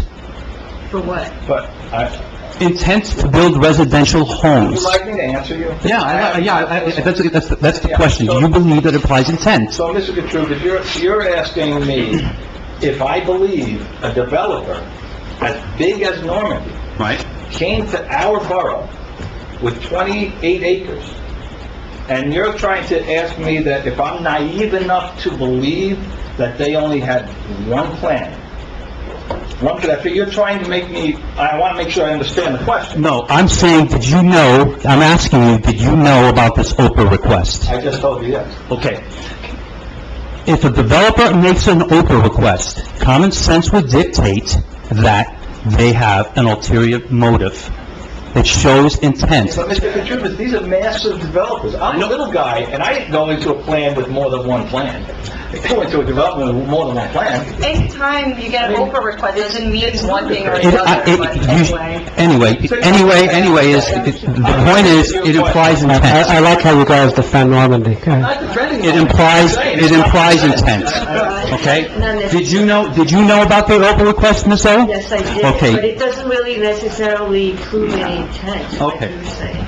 So, let's continue down memory lane then, okay? Doesn't the fact that they applied for a commercial application Right. also imply intent? Yes, Okay. I agree, but the point is, when you're making such a request, it implies another intent, right? I mean, that's what common sense would Yeah, I agree with you. The commercial was a head fake. It was a head fake, completely. Right, so with, It's for information, that's what it is. It's okay, but go ahead. on December 10th, did the borough submit a plan for affordable housing to the court as directed by its council to commit to 57 units on Hudson Terrace that would satisfy a 77-unit obligation with no affordable housing? Was that done? It was not to satisfy a 77-unit obligation. We did not know what the obligation was. But did you submit a plan with 57 units?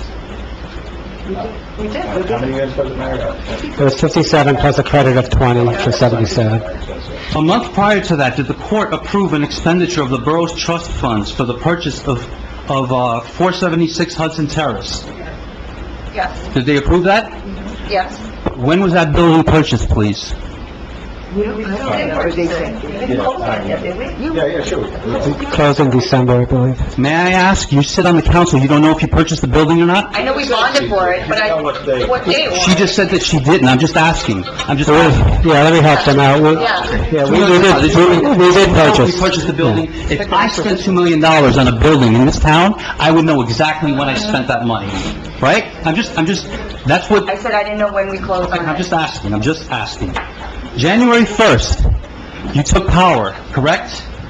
The Democratic Council took power? That's incorrect. It was January 3rd. January 1st, January 3rd. January 3rd, 2019, is that correct? You took power, We didn't take power, we took control. took control, same thing, that's what I meant, that's what I mean. Is that accurate? You had a 5-1 margin lead?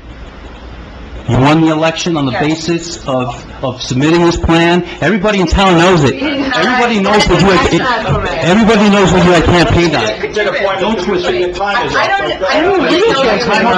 my time up? No, actually, hold on a second. We let There's a others... lot of important questions. Hold on a second. You continue speaking. We let other people speak past their 5 minutes. You get to speak. So you took control on January 1st, right? At what point did you have your attorney reach Normandy and set a meeting? You know the meeting I'm talking about. You know the meeting, They did it on January 4th. They said- January 4th.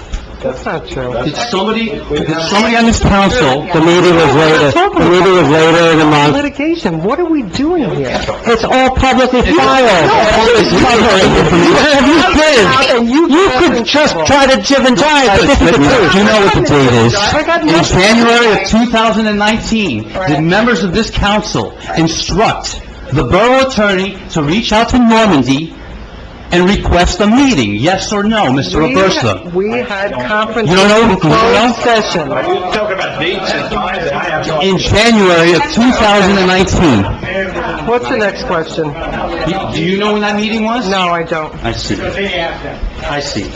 Just like I didn't know about the 77 units when I was campaigning. Who on this council sits on the Affordable Housing Committee, please? Can somebody answer that?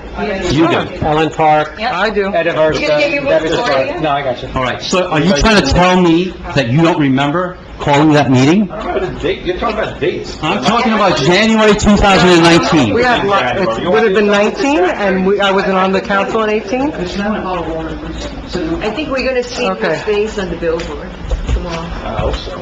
Say again? They're disparaging. Attacking, I'm asking questions. No, this is attacking. But you're interrogating me, like... Seems like you know the answer for all the questions that you're asking. If I tell you, I don't know the date exactly for January. All right, please let him, Are you stop, campaigning stop. right now? No, I'm not campaigning. I have no political interest in this town. I have zero political interest. I'm not campaigning. Time's up. No, the answer to answering questions is not, his time is up. That's what you want to do. Who told Normandy that there's a new sheriff in town? You can email the question. No idea. No, I don't want to email. I want to know who told Normandy that there's a new sheriff I in know, if town. you have it, then I Ed guess you Wunsch- know who it is. Al Wunsch did. Al Wunsch made that statement. That was his email. And the only reason I know is it was attached to Ramos's certification in the Normandy litigation. Would Al Wunsch make such a statement unless he was instructed to do so? No, he No, he's took- not- Or would he just go rogue and just make a statement like that? I'm just You don't know wondering. Al Wunsch that well, if you ask that question. Well, I mean, Then we shouldn't have it. then we should not have No, them. it's it. That's the Look, entire... they instructed him. They clearly instructed him. Okay, that's what you would like to believe. What about the stuff he said? What about... It's all fact-based. It's all fact-based. What The facts have no influence. May I ask then, when Albert Wunsch sent an email requesting that the ordinance get passed, without the public having any knowledge, can we talk about that? What ordinance got passed without public knowledge? You sure that could never happen? No ordinance can get passed Well, without... it'll be the settlement. He's talking about the settlement, I believe. Well, let him tell us what he's talking about. Yeah, obviously, he's got his notes there that he gave me. He never met me. Actually, that's not a true statement. We shook hands. Well, I'll tell you when he met me, if you really want to know, since you want to know I don't everything. really care personally. You care. He said he... You care. We shook hands once. Why are you getting so personal? I'm not angry. I'm asking questions. It seems like you're the one that's angry, Mr. Aversa. You're fine, but your time's up. What ordinance got passed? Other people are here, everybody gets 5 minutes. Ed, Fair is fair. Councilman Aversa, 5 minutes. other people spoke past 5 minutes. Why don't you respect the fact that this is my first time speaking up here, okay? Why don't you respect the fact that I'm trying to do the best that I possibly very can? respectful. All right, well, Mr. Albert Wunsch, Legal Weapon 3, he sent an email. It is in everyone's interest that we have one hearing, not two. So on the same night, the borough can vote on the authorization to sign the settlement and the adoption of the ordinance, that ordinance. There is no ordinance that's been passed that's not been Okay, so- published. Every ordinance has to have a reading. Stop. I'm hoping that this is You know which email this is, let's be realistic. Who is it to? Mr. Albert Wunsch wrote it to Mr. Del Vecchio, So where am I, where's... Yeah, I got that email. because Albert Wunsch works for you. He works for the borough. Who instructed him? Ridiculous. Wait, are you guys throwing Albert Wunsch under the bus now? Are you gonna tell me? Answer an email that I don't know anything about. Hold on, can I finish this? You don't know anything about this email? It's my... This would eliminate the possibility that we have to vote to settle, and then is to have both hearings on the same night, specifically, so we would introduce the ordinance as soon as it's ready. That ordinance, sir. That's how you do an ordinance. You introduce it... Without the public's knowledge? You don't, you can't do it without the can't do it without the public's knowledge. The settlement. In one meeting? You cannot do an ordinance in one meeting. Today, and then No, we'll that's a have another- different, that's a different ordinance. No, I'm just saying in general. You have an ordinance... Mr. Katrubis, they're playing with you. I think that you... Mario, you know that that's not how an I ordinance think, gets done. You need this two meetings. council needs to be very careful, right? You might think that I'm a little nervous up here, that's fine. I won't be nervous the next time, I can assure you. But, with that being said, I think you should be a little bit more careful with how intelligent the people that we represent, okay? There's a lot of intelligent, educated people in this town, and I think that you need to be more careful. You're doing business in an antiquated way that was done 20 years ago. 20 years ago, you get away with this. You're assuming that. I'm assuming the town's business is being done in an antiquated way. You're Because on we're the living- side, so that's How incorrect. do you know that? Give us an Well, example. history predicts the future. He's right. He's right. We are living in a digital world, and this town is filled with very educated people, and you can no longer let things fly through the night like this email. That wouldn't be correct, sir. Well, next With all time- respect, nobody is, you're insinuating we're doing things we shouldn't, and you're incorrect. Thank you for coming. Mr. Katrubis, thank you very much. You certainly shed a lot of light and did very well. No, And if actually, if anyone looked nervous, it was Aversa, Earl Park, and Sabari. no. My name's on any of those emails, sir. I don't know what you're talking about. You're all assuming that we're fools, and that's a We would never very assume that. grave error. I'm just We telling are you. not assuming that. You should laugh some more, because the camera's right there. Keep laughing. You shouldn't laugh. 'Cause what he said is true. It is not true, Mario. Excuse me. And make me feel a little What he said is true, though. You guys control Wunsch, Marinello, Serenian, and Proudner. And you jump down this rabbit hole with Normandy, and you can't get out now. That's not true. I'll answer them for you. Just, you know, He's right. He's right. No, You he's guys not control, right. you He's guys not control Wunsch. You guys control Wunsch and told him what to do, and then, and just because you're not copied on an email doesn't mean you didn't know about it. Heyman Mehta. All right, we got another resident speaking. Heyman Mehta, 75 Roberts Road.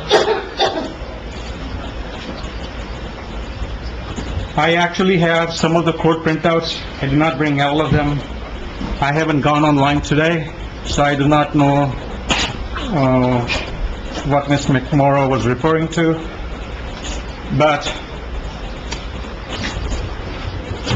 I'll try to touch some of the things which people have said today. I've been here a regular visitor since this housing issue came up. I think I was here when Jeff Serenian and a couple of other people had made the presentation in November, December, and then it looked like in my opinion, and from what I saw from them, that 77 units was a very doable application, which probably could pass, so whatever. And I know most of you are lawyers. I myself, in few litigations, maybe not as much as you guys, but my experience has been that when a judge issues an order, and she issued an order in October 2018, approving an expenditure for buying that building, whatever it is, and I guess I do not have all the details, I wasn't there, so she must have felt that it's the borough's money, it's not somebody's private money. So if she's approving... It was the Affordable Housing Fund money. Right, Not right. the borough's money. Okay, so that's what I meant, it was public money. Taxpayer dollars. Okay, so taxpayers' dollar, that's what I meant. Not taxpayers. So it was affordable housing, whatever, I do not know. So she was approving, so I presume that she knew what she was doing, and generally that she probably was okay, otherwise she wouldn't have approved it, because it's public's money, it shouldn't be wasted. But having said that, all these experts in December or November looked like that it was something which you could live with. Comes January, it's changed direction from what I saw, and actually I can refer to judge's order sections, and I have the order here with me also. She has pointed out, and I can actually read from there.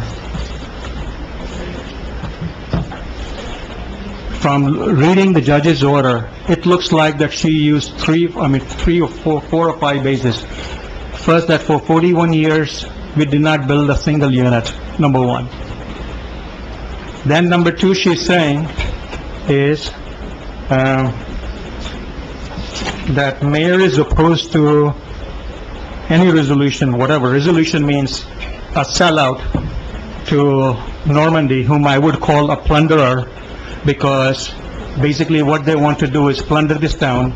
In fact, this is a bounty being given to Normandy so they can make about $60 to $100 million profit, and the poor, unsuspecting citizens of this town are going to be hurt severely with this order if it gets passed the way it's proposed. It's basically a transfer of wealth, in my opinion. But the second reason she used really was, as I said, mayor opposition. Third one she used was, in her opinion, though it was a non-binding memorandum, the council flip-flopped and went and backtracked. I mean, I have arguments against that. I mean, it's not against you guys, but against that, that's a separate issue. Working on filing some papers in that litigation. But her main reason, then there was a Prentice Hall. That how Prentice Hall was lost previously. So now she doesn't want this 800 Sulan site to be lost.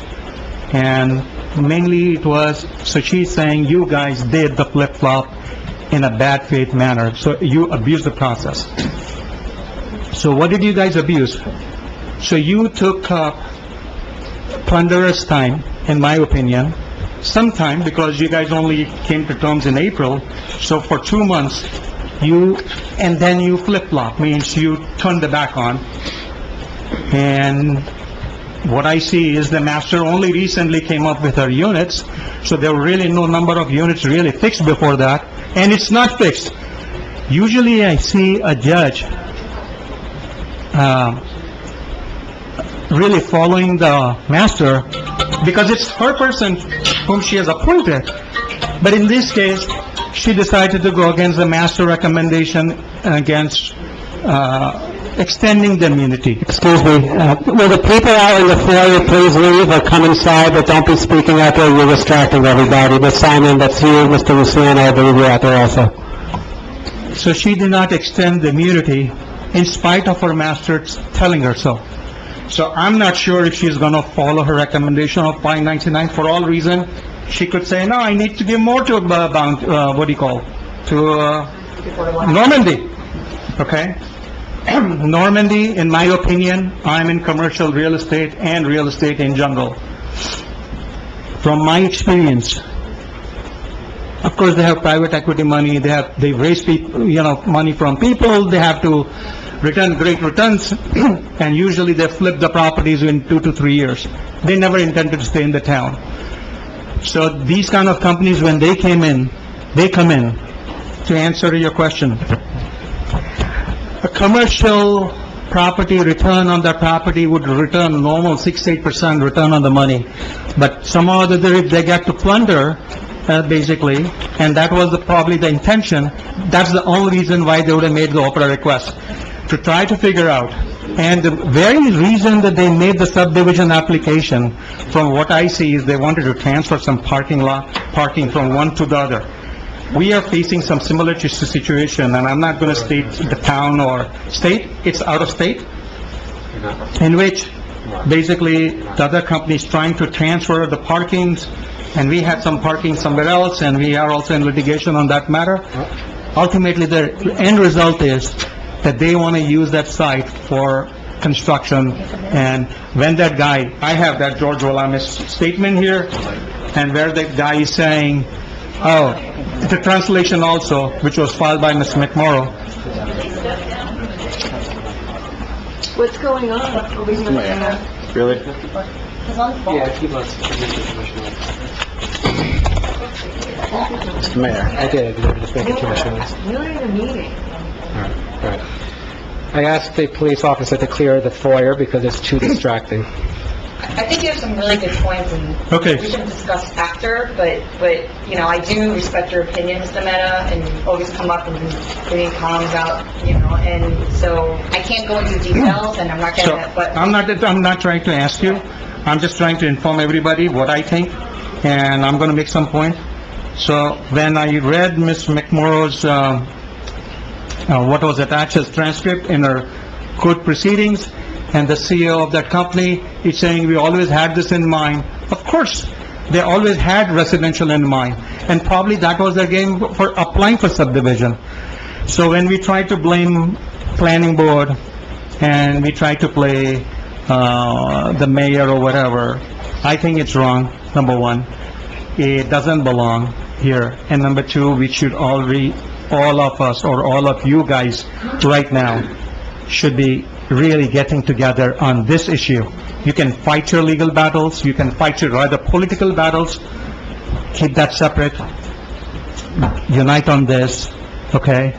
And from what I see, I know you guys have made the statement that, resolution passing, that we're gonna fight this. I don't see you guys fighting this, number one, because why has Jeff Serenian or anybody not really deposed these people? If I was doing the litigation, I would be deposing these guys. I would be getting prospectus of how did they raise the money. Were they really trying to do residential, or were they trying to do commercial upfront? Nothing has been done. And you guys have actually a trial in a couple of weeks, okay? How do you know what's been done, sir? With all respect, there are things that I have see been done. motion papers being filed here. I see motion papers, and I see a lot of different things. So if you want, I can bring all the papers here. Well, you should bring them, No, because things why? are being You don't done. even have time. Do you really understand what's going on? I don't think better that than how you much know. you guys understand even what's Better going than on. you know. And that's why you're fooling the people here. I think that you're... No, you are fooling people here, okay? No, we're not. So Mayor has a motion pending, returnable on the 13th. The judge has conveniently postponed that motion on 13th. Why?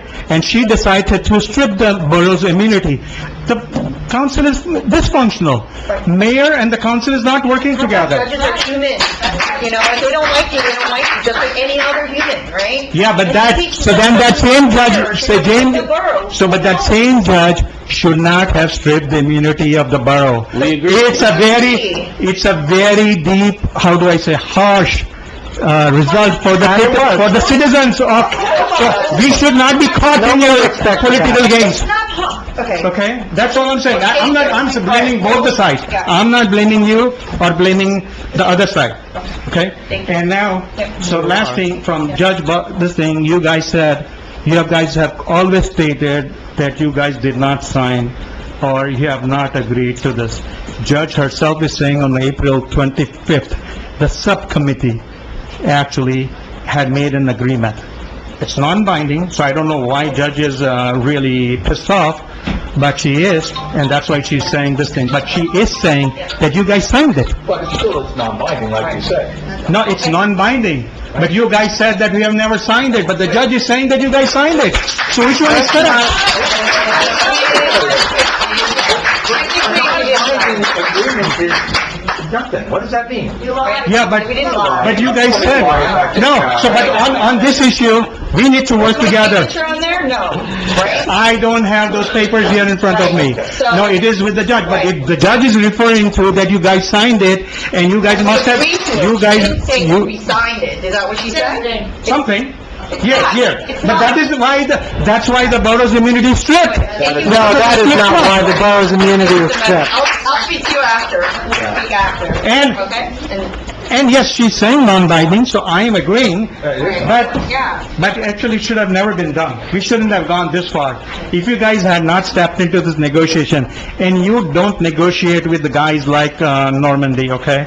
Because you guys, or any town, is not capable of negotiating with this 800-pound gorilla and this set of lawyers. I looked up their lawyers, they do 20, 30 such Our job applications. is Of to course they get do. as many options to the public as possible. Whether you agree with one of those options and disagree with another. Had we pursued our 77, Great. had we just pursued our 77 I after agree this with thing, you. If this we was wouldn't be here before, today. we That's would've not done true. it No, no, no. 100%. It doesn't work so much, but she wouldn't be able to say that you guys did not build one unit. No, that doesn't. Come on, that's also another reason. I wasn't here when that happened, so you can't blame me for stuff on the map, so. No, no, you were here. It was January, February, March, April, May, June, July of this year. You signed an MOU that is an indication of your intent. Things that were And, good in the and past. from whatever I heard today, please have your attorney, Albert Wunsch, Yeah. not file any opposite, what do you call, derogatory papers or attacking other people from the town. If we are supposed to be on one town, one side, please keep it that way, okay? Thank you. I haven't seen it. Actually, I'd like to have a motion to just terminate Albert Wunsch. Is anybody going to make that motion? Somebody on the left now, please? No, please. Anybody else wishing to be heard? Yeah. Oh, somebody on the left. There's only hand. one hand on the left. Go ahead. Can I go? Yeah. Of course you can.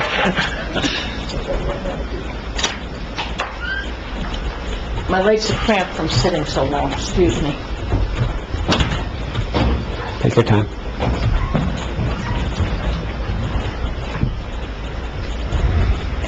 Okay, I have a couple of things.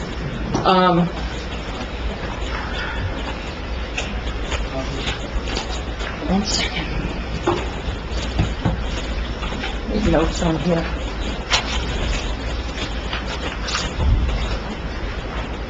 Okay, Name? the ordinance for the emergency Name, appropriation. please. Name? Oh, Mary O'Shea, 12 Irving Avenue, I'm sorry. The ordinance 21912. I understand what was explained regarding that you said you had a tight budget, but I recall year after year, we banked our surpluses when we didn't go up to cap. When we didn't go up to the full cap that we were allowed, they were banked. That was a resolution that was always approved in the budgeting times. Have we had no bank surplus, not surplus, where we didn't use the full amount of the cap? The money, the excess was banked to use for future. Was that eliminated? We had none of that left? Nope, we have none of that. None of the banked, No, but none left? nope. Okay, all right. Because I remember Debbie coming in as a citizen, when there was a tax appeal, and making a great, lot of comments about the fact that they knew the tax appeal was known early in the year, and it should have been budgeted in the budget, and it went under an emergency appropriation, and that was basically because the finance officer had given it to the council incorrectly. But you made a lot of noise about that. Oh, yes, but You know. that's different.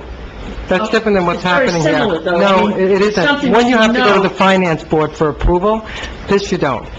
So the finance board had to approve that $295,000. And whether the council realized that it had come out of the capital account and it shouldn't have come out, yeah, I'm not even going to comment on that. But it is so far completely different than what you're looking at here. Okay, and there's no additional banked, cap money that was available to use for this? No. It's a very tight budget. Okay, all right, because I know we never used any of that cap money. Well, you had used the surplus, and it wasn't Well, surplus, replenished. not the About surplus. 600,000 of that wasn't replenished. So Right, but we the didn't use- percentages I'm not of what we talking- can do, we can only go up so much. Right, but I'm saying, it's not the surplus, it was money that you had your 2%, and you I didn't use understand. the full 2%, so it was banked Right, for no. future We're- emergencies. We're at max. Okay, all right, okay, I'll verify that. Okay, on the, Joint Insurance Fund 171, the agreement for that, is there any change in the amount of, or the deductible for the, JIF? I don't know. Does any of the council members know? You're voting on this, you should know.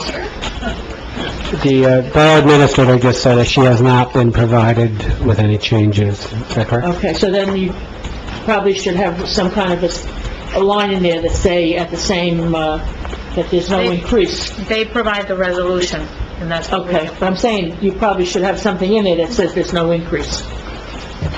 I'm sure if there was an increase, they'd let us know, though. After the fact, maybe. I also have a question about 176, the increase for Mr. Wunsch. I remember when he was hired in January, he was hired for 60 days, and it was, the amount was $10,000 for the 2 months or something in that area. It was a small amount, but he subsequently has gotten, from comments made, substantial payments and increases. And when does he stop doing what he's doing for whatever it is he's doing for you? Because apparently he's not doing such a good job. Not soon enough. Okay? You know, we had, Anne Marie Rizzuto was not that involved in the, housing issues as borough attorney. And Mr. Wunsch seems to have created a position for himself when we have a whole fleet of attorneys that were working on the housing, that Mr. Wunsch, and I even said it to Al, I said, I'm surprised you're doing any of this housing. You have no experience in this. I said, you're a cops lawyer. You fight for cops and defend cops. That's what you do. You're not a housing lawyer. And you're just funneling money into this guy. Your borough council is doing political payback to benefit Well, Mr. Wunsch. That is not correct. There's something. It's not... You really have to he stop doesn't with have- your We comments, have more Mayor. than one attorney, you know that, right? We have Tom... We always had Troutner and That's Serenian. why you don't need Wunsch. You don't, Right. Wunsch is We not need, no, we playing need a team different of kind lawyers game. to fight. No, now you're insulting the public's intelligence. Last year and the year before, we had Serenian. Serenian And because we, because, Troutner. and then we added Troutner Very late. for litigation. But if you have two guys, why do you need a third guy who's just gonna screw it all up anyway? All he's doing is... He knows his town is like billing, nobody else. He knows nothing about this town. Okay, we really, He knows more about landmarks and land here. in He's a Edinburgh history than you do. person. He's a history Okay. person and a cops person. Okay, also, 182, municipal advertising for the tax collector. I'd like to know, we only hired a tax collector, why is this person leaving? And I know you can't discuss their performance, but what was she... It's not performance-based. She's gotta move to another state because of her husband's job. Oh, okay, Yeah, because yeah. I mean, it's only 2 months. It's the assessor, not the collector. Say what? It's The the assessor. assessor, tax assessor, not the collector. Yeah. Oh, I'm sorry. Yeah, we're actually sorry to see her leave. Just- Yeah. Yeah. They're Okay. relocating. Well, now, when we're gonna, I know when this person was hired, there was some discussion about the hours that she was gonna work and the pay and everything. So if you're gonna advertise this time, are you going to please increase the hours and, the time that she's available for the residents, that she will be in the office compared to, because what this girl was hired for was what Arrigo had, and, George Arrigo, which had the job like a marshmallow job for years and years and years. So now maybe we can get some real work out of somebody, advertise it the proper way, and hire somebody to cover it more substantially. okay? We share, so we'll try. I mean, I'm just offering that suggestion, that's all. We'll try. Okay, and then, to go back onto what you were talking about, the housing situation, I was only on the council for October to December, but Ellen, Ed, and Gloria were there, and William, all right? And, we had meetings with Serenian and Michael Mastretta, okay? So you all knew, not you, all knew about the plan, 57 units, with the sweet spot, the way Serenian would say, that's a sweet spot, and we're going to get a bonus for 20, possibly, and then we'll get this 9%. And he said that they already had fielded inquiries from developers that do affordable housing developments that are chomping at the bit. And I said this at another meeting, to get into Englewood Cliffs. And in January, instead of trying to negotiate with Normandy, telling Al Wunsch to negotiate with Normandy, and whoever told him would be Debbie, Ellen, and Ed, because you were the committee, you were the ones that were dealing with him. So your close little circle, you're the ones who directed him to... We asked him to have an open dialogue, is what we Well, asked him to do. but the way it says in the E-Courts papers is that he was contacted. They were contacted. They made a certification. Have an open dialogue. Okay, Right? Agree? but why would you do that? Because you all approved the plan that Serenian had with the 57 units and the 77 with the bonus in January. You approved it unanimously. The planning board had approved it, and then you approved it, and in the meantime, you're backhanding it, let's talk to Normandy. I mean, that doesn't make any sense. It makes sense, but I can't tell you why. Okay, well, it doesn't, to me, it doesn't make sense. Well, when this is all over, then we'll... Actually, you're right, Mary, it made no sense. Okay, now, and in January, instead of trying to reach out to Normandy, okay, all right, we should have been sending out opportunities for people to bid on these projects. Okay, 6 months, now, this is September, 9 months, we could have had a baby. You could have had a baby in the meantime, 9 months already, okay? But no one makes money. It doesn't work out. All right, 9 months. Bingo. There should have been, but this... Bingo. Not only that, the number was not approved. What? The number was not approved. But it would have been submitted and approved. It would have been, you don't know if it would have been not approved. Excuse me, you only are getting 100 affordable housing out of Normandy. This was going to be the equivalent of 77. So what are you talking, 23 more units? No. What are you talking? 77. Yeah, 143 minus 77 is not 20. They never said 143. That's the It number. said I never heard 143. That sounds like the height of LG. That's how tall LG was going to be, not the affordable housing. But you should have been proceeding with that. You should have continued with it. We didn't because the number was not approved. You didn't present it to get approved. Gloria, You didn't pursue it. Gloria. You dropped it. You dropped it. Why do you think we didn't continue that Gloria. if it was approved? Because you dropped it. You dropped it. You didn't do it. Why you drop it? No, it doesn't work that way. We're in litigation Okay. with various different I can say entities. one thing without getting anybody in trouble. So the problem that was presented was that the 77-unit plan would not have been enough. Would not. That's how it was presented. Would not have been enough. So we ran the risk of having to build the 77 units and Normandy still getting an okay to build. Right, but unfortunately, And that was the dilemma. and unfortunately, your committee didn't Now, take, don't Mrs. sit there and McMorro, say excuse me, your committee did not include, What are you doing in January? Public. your committee exactly. did not include Mr. Perino or Mrs. McMorro, okay? And what Russ said, he said they had additional ideas of how to cure it. As the person in the back was calling a liar to be removed, No, I said, you are lying. Right. that's calling you a liar. That's not true. Okay. Okay, okay, this is really important. You have Normandy sitting in the back. Exactly. You need to stop lying.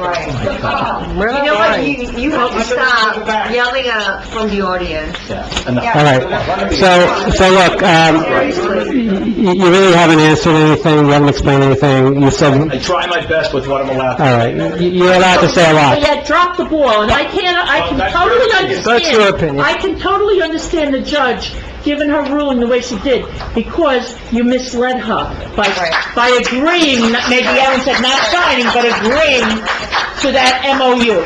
You misled the court through your attorney. You played a bait and switch game. You're supposed Okay? to rule the law, not to... But it was bait and switch. You shouldn't have proceeded with that, because you intended to follow through with it. You did not intend not to follow We through. had a path to satisfying even the number that's been given to us today. We had a path to do that, and these people didn't do it. That's not, once again, he's speaking on things that are in closed session, but, if there was a path, the same professionals who spoke with the rest of this council for this last 8 months, you know, We gotta stop that. it was nowhere near 143. You have to stop that. The professionals did what you told them to do. Okay, they did exactly what you told them to do. Wow, I got a lot of strength, huh? In January, the professionals were pushing for the plan, the 50... I control their checks.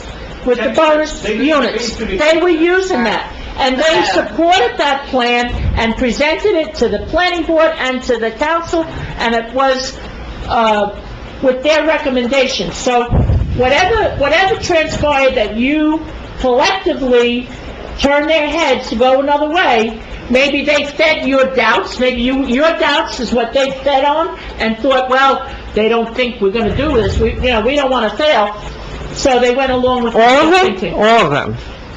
What, two? All of them. Two? Chapner, who was mayor's friend appointed. Two. Also? Two people? You directed these Our people. attorney... You directed them. You think Yes, that my absolutely. direction... Yes.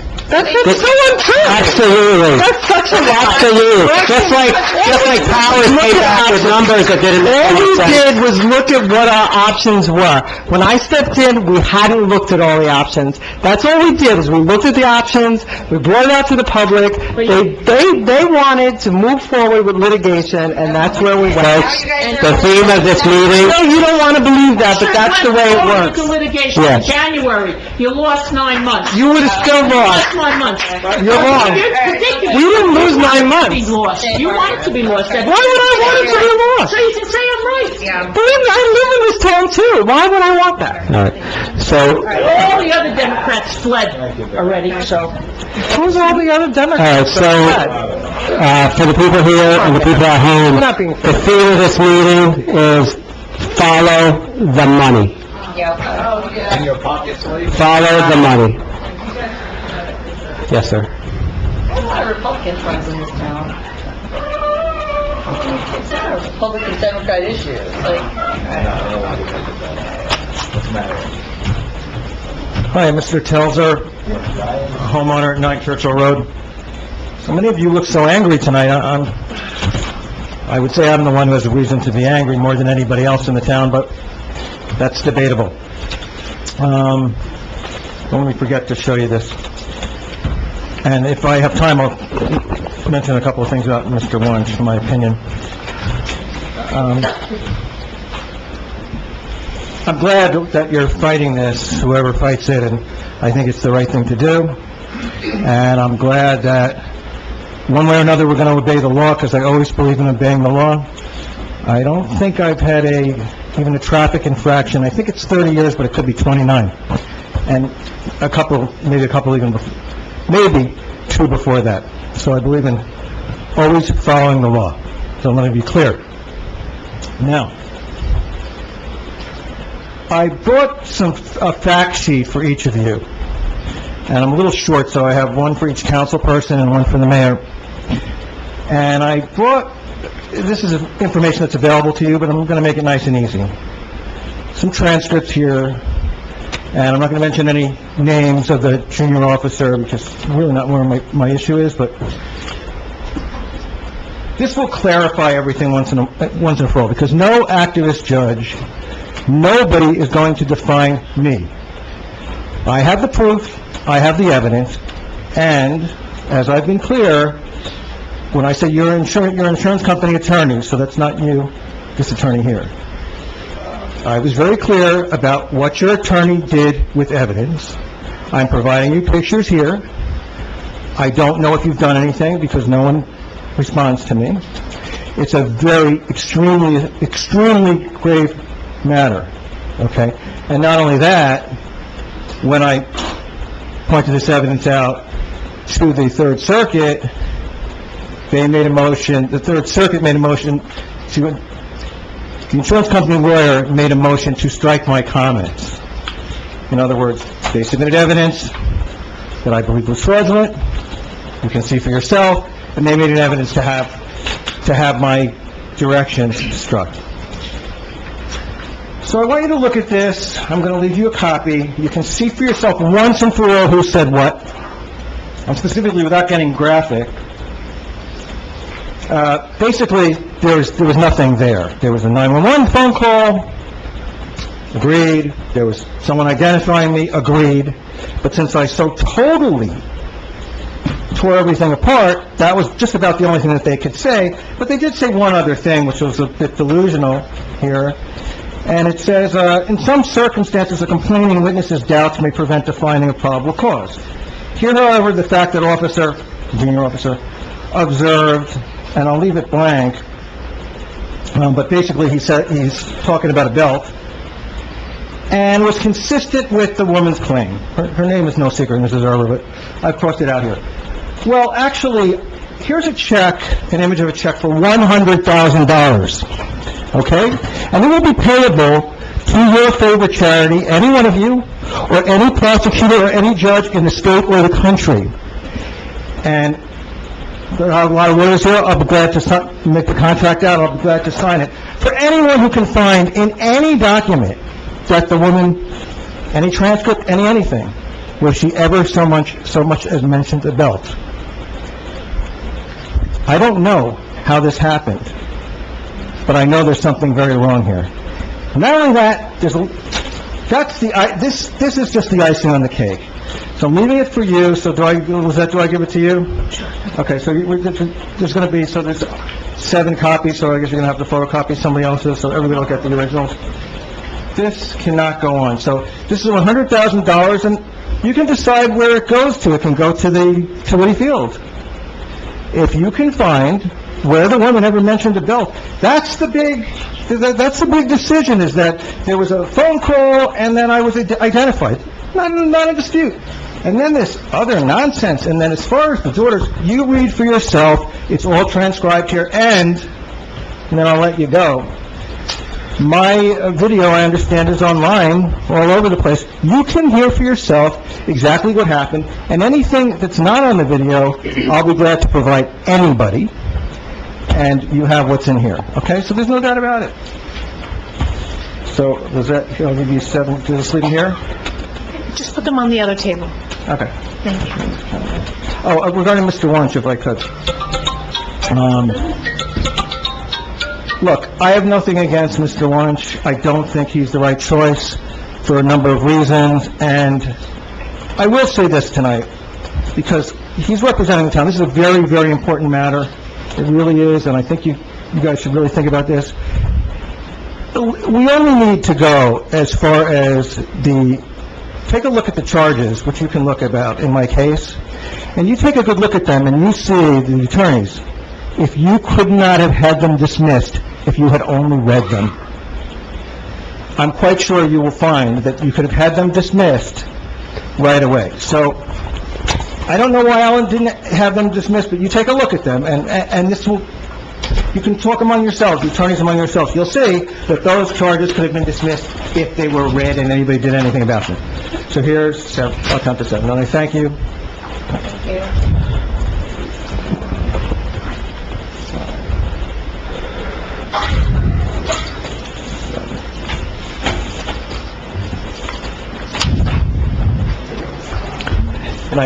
Thank you, Mr. Kaiser. in the silence of our borough council, I have to say two things. One, we will read the documents that you wrote. It would be unlawful to do, or have you leave here thinking that your offer of $100,000 to do anything would be acceptable. It's not. It's probably unlawful. Our borough council... To charity. Still, I can't do that. Our borough council is sitting here silently. I'm just going to make it clear that we will do what we have to do because we're duty-bound. Okay. You're not supposed to offer us money, and we're certainly not supposed to take it. So, we will do our jobs. I'll resend it. You're free to do whatever you wish with your money. Donate it to a good charity. That's great if you do. Okay. Thank you. I'll resend that offer and make it to any prosecutor or judge in the state, to their favorite charity. So I'm sending the offer to this council. I just want to nip it in the bud. I will read The it. offer is rescinded to this council, but it's to any prosecutor... Keep your hard-earned money. ...in the state or the country. Thank you.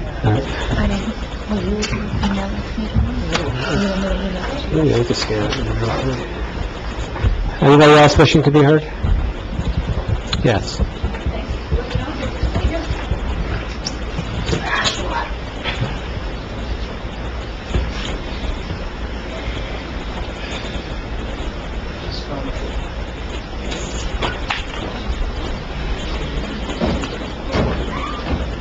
Just a few comments. I think the first is... Name, please. Oh, Lynn Norton, 9 Willow Drive. The first thing I don't understand is why we're having a meeting on October 9th. October 9th is the holiest day in the Hebrew or Jewish calendar. That is Yom Kippur. And I gotta believe that somewhere in... That may be my mistake. I have to look at the calendar. Thank you for pointing that out. It definitely is. I know we changed a few days. Our It was meeting is originally- October 16th. Okay, I apologize. But this is saying right on here at the 9th. So My just- mistake. So for the There- record, there is no meeting on the 9th. we So purposely changed it. so wherever I said October 9th in the ordinances, it's actually October 16th, okay? Just globally, make that change. Thank you. The next thing has to do with the walking path at Whitty Field. I know we've talked about it many times, and quite a while ago, one section of it was drained. They put a drain in so that the water didn't collect. The water is still collecting over by the Skinfield dugout towards the back of the field. Significantly. I mean, to the point where now as we get into colder weather, it's going to become icy and it's going to become dangerous. So if we could expedite work on that, I would appreciate it. Is there any work being done on that? It was fixed, but you're saying... I don't know that section was fixed because I thought you were waiting for the field to be completed. Okay. The That's- field has been Wait, is that completed, the- so that section needs to be drained. The northeast corner? The one closest to 910 and 920. Oh, yeah, the northeast corner, all right. Yeah. I know they worked on it, they put in a new storm drain, but I think it's gotten clogged with runoff. Yeah, it wasn't actually even hitting the storm drain, so it just may need a, regrading, exactly. Also, I know you passed an ordinance, or introduced an ordinance on the capital budget. As far as the roads are concerned, I know Mark isn't here, but hopefully you included Sage Road, not Sage, Johnson up to Sage, because that is a minefield. And I can't tell you how many times we've gone into that same hole. Of course, now there's like a whole row of holes, but people are using the other side of the street, so that's a pretty dangerous area. It has been patched, but those patches aren't going to get us past Do you know anything about that? the first rainstorm. So that's a really rough area. Thank you. I'll let Mark know. A question for what it means exactly when you lose immunity, and can someone on the committee please explain exactly, we're all throwing out here, we lose immunity, we know that we had kept immunity, but now we don't have immunity. Exactly what happens when you lose immunity? Bev, you want to take that one? I'm happy to talk Maybe our about it. council should take it. Basically, in 2015, when the courts took over the affordable housing cases, towns were able to file a declaratory judgment action by a certain date, and if they did so, they were immune from what we refer to as builder's remedy lawsuits. Right, that's been for many years, right? That wasn't a new thing, that Well, it was was just a in continuous process. 2015, it was new because the courts had to have been involved before that Oh, time. I see, that was just affordable housing. So we had, this isn't like municipal immunity or tort immunity that a town has. This is something separate, just deals with affordable housing. So in 2015, every town who filed for a declaratory judgment was granted immunity from builder's remedy lawsuits. Over the course of time, depending on what that individual town's circumstances were, they may or may not have lost immunity, which means that a builder can file a builder's remedy lawsuit. Basis of a builder's remedy lawsuit in general is, hey, I'm a developer, I own property in the town or have available property in the town, and I can fix your affordable housing problem. And we have been immune, as all towns who filed a declaratory judgment suit in 2015 were, and now we've lost the immunity, which means builders, not just the one that we've been talking about all night long, but if there are any other builders who have other properties in town who can make the same argument, theoretically, they could go to the court and make the same application. So it has nothing to do with, the town is out of it at this point, so it's between the court, Fair Share Housing, and the developer? No, the town's never completely out of it. The town would be involved, they'd be the defendant in a builder's remedy lawsuit. Okay. So that if a developer comes in and sues the town would still have a position as the defendant, but we would not have control over the destiny of what the project is. We wouldn't have control over our own zoning. The court would appoint a special master, and that special master would, I'm talking very generally here, so... Yeah, that's fine. That special master would determine what project can go forward and how that project should be zoned. Okay, so it is taking it completely out of the town's hands. It's... So even though the town, we passed an ordinance that said there was a 20% set aside in any new building, they could take it further than that? Because we've already addressed that, I believe, in an ordinance, right? We have, yes, but you're right. If the planner, the special master, which is usually a planner, takes a position that something greater than that should be allowed on a particular site, then that's what we may be stuck with, yes. So greater than 20%, so they could say Could be. it's got to be 100%, or it can be 5 stories, or it could Yeah, be I mean, the 12 really- stories? Is that the Yes, the theory, stories, that now they yes. can build it as high as they want? Well, not as high as they want. It's as high as the court and the special master allow them to. And the town has some say in that. But in terms of the number of units, we would be at less of a position to control it than if we had immunity. Okay. And as far as, I'm not certainly a developer, but as far as profitability, does it generally make sense to build more affordable or more market rate? So I don't know if they're better off. I don't know the answer. So as far as looking at different plans, I think what I was hearing here is a lot of people thought we should have looked at one plan and only one plan, which was the 57 units. Maybe there was an A, B, C, D, but my understanding in sitting in the planning board meeting was that we would ultimately turn this property, including the building, over to the developers, whoever decided to develop the property. Which building are you referring to? We just bought a $2 million building in the development We site. built the property. Let's say, in the municipal complex. So they were talking about moving the police department and moving the community center. And I know the mayor has commented that we wouldn't have to move the police department, but I have never heard anything to that in order to accomplish the number of units. Was that given out there, or is there another plan that includes not moving the police department? Not when we can speak of. She's asking me. What's that? Not when we can speak of. Okay, that's fine. So when we were looking It was at that- considered, and it's part of When we our were- thinking. Let me just go on with my question. When we were looking at this, it would have potentially cost us $20 to $30 million to rebuild, and we would have had to turn the property over to that developer. So, in my mind, it would make sense to look at what other options might be out there and not just saddle the taxpayers with those kind of numbers. And I understand it's always easier to have a small contained unit, and I do understand the schools, because I have sat on the school board for 7 years. And I used to look at some of those numbers that these professionals projected, and I used to say, oh my gosh, they're crazy. But you know what? They were right. And they said we were losing children, and yes, we were losing children, and the capacity of the school is greater.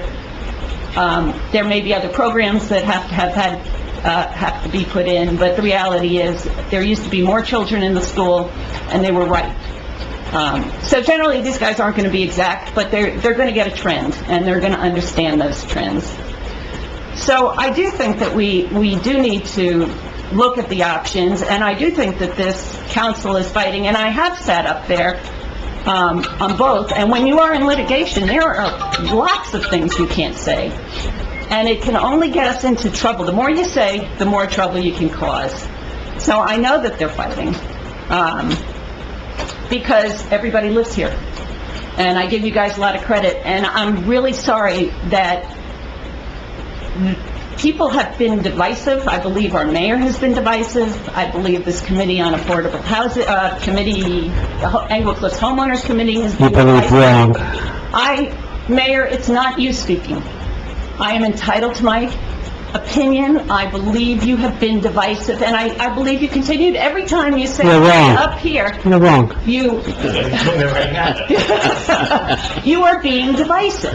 So therefore, I believe in immediate responses. you are being divisive. You don't let anybody else have an immediate response, so I will ignore your immediate All right, response. well, you're still wrong. And the homeowners committee also was divisive, because immediately in their first email, they put out negativity. They had people coming in, up in arms about affordable housing without ever listening to the professionals, my opinion. So I feel that, and people who have sat in the back of the room, including Mr. Perino, they all say we have to work together, but they sit and they point fingers. You know what? We do have to work together. So if we all collectively could just let this go, let this political, whatever, vendettas, political things go. You give a whole political speech at every meeting. It's a bully pulpit. We know that. Teddy Roosevelt knew that. Goodbye, Mr. Teddy Roosevelt knew that. 1909, it was a bully pulpit. It's still a bully pulpit. So let's just... Teddy Roosevelt was the mayor of Englewood Cliffs? ...work together and get this thing. Yeah, thank you. And thank you to the council and the attorneys for doing what they can. Right, but it wasn't divisive when you tolerated a former police chief threatening to kill our borough council president. That wasn't so divisive. I didn't hear you say anything about that. Okay.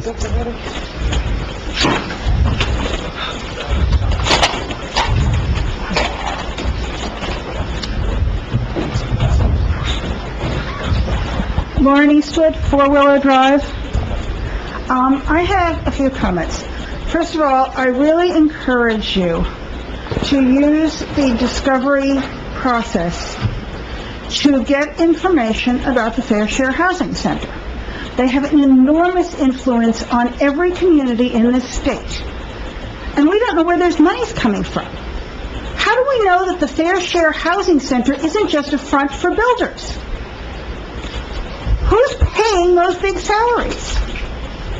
You have an opportunity to take discovery, use it. Find out. If they're just a front for builders, their credibility is gone. But we don't know that. All we know is that they are spending hundreds of thousands of dollars a year. You can get their tax returns online, under the 990 Finder. But what you can't get is a list of their donors. And I think that's the single most important piece of information about them. Use your opportunity. You don't want to talk about who's being deposed? It's going to be on the bills. We're going to find out anyway, because the bills are operable. With regard to some other things, on the legal bills, I am seeing recurring charges related to Chief Chaffee's pension. He retired at the end of January. His pension is between him and the pension board. Why are the taxpayers still incurring charges, legal fees, for something that has absolutely nothing to do with us?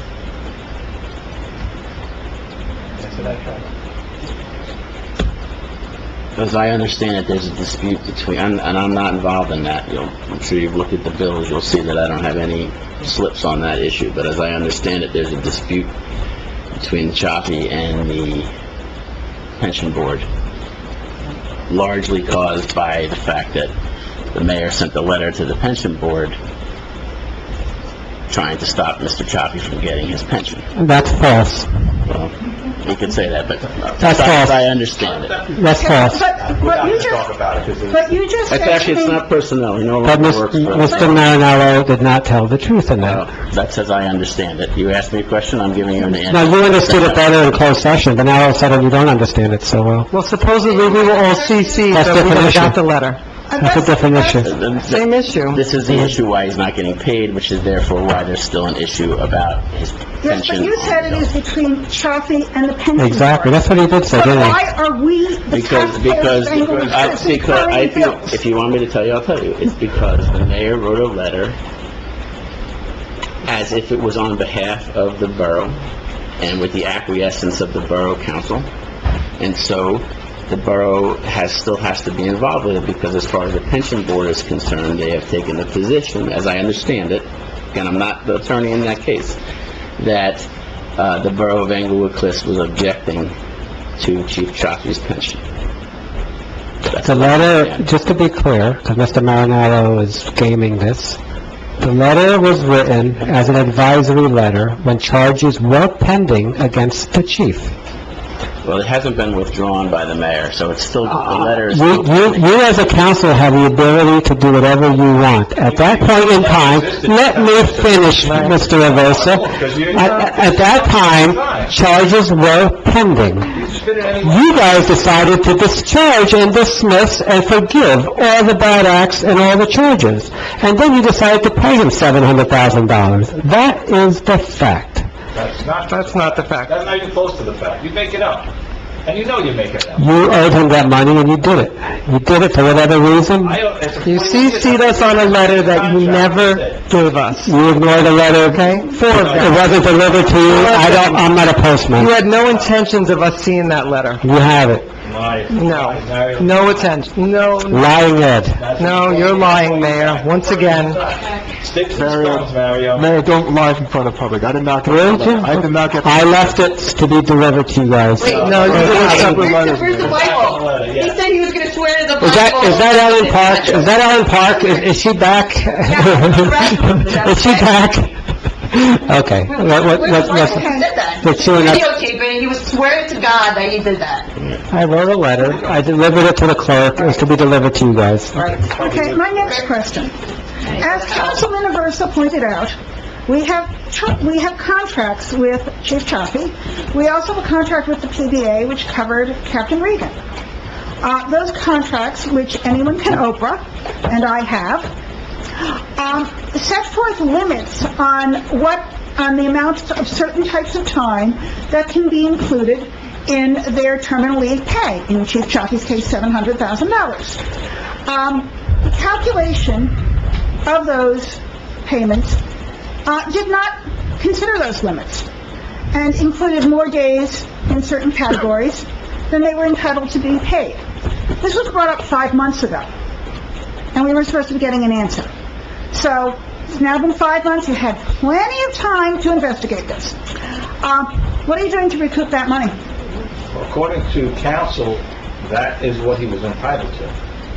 So I don't know if your calculations are incorrect or... Which I council? have your calculations, the Which borough council? calculations, and I have their contracts. I have their contracts, and I have your calculations, and they're mutually Would inconsistent. you have any objection to giving that to me so I can give it to our labor attorney? I have no objection to that, if you don't. I will send you a letter outlining what my issues are. Because I think I told you also back then that if your numbers are correct, then we want to make sure they're correct. So I'm okay with that. I will send it to you, and that should have happened. Thank you. Finally, I understand that police officers' retirements are not necessarily predictable. They're entitled to a pension, whether you agree with it or not, after 25 years of service. However, in certain circumstances, they are 100% foreseeable. That is a circumstance in which a police officer works until age 65, because state law says they must retire at the end of the month in which they turn 65. It's not negotiable, it's not waivable, it's there. Chief Chaffee, you have his personnel records, I'm sure you have his birth date. You guys knew, everybody knew, that he was going to be retiring this year. He had no choice, it's state law. So, this payment to him was foreseeable. It's not an emergency. It may be that Regan's retirement wasn't foreseeable. It may be that Murphy's retirement wasn't foreseeable, because they could have worked until they were 65.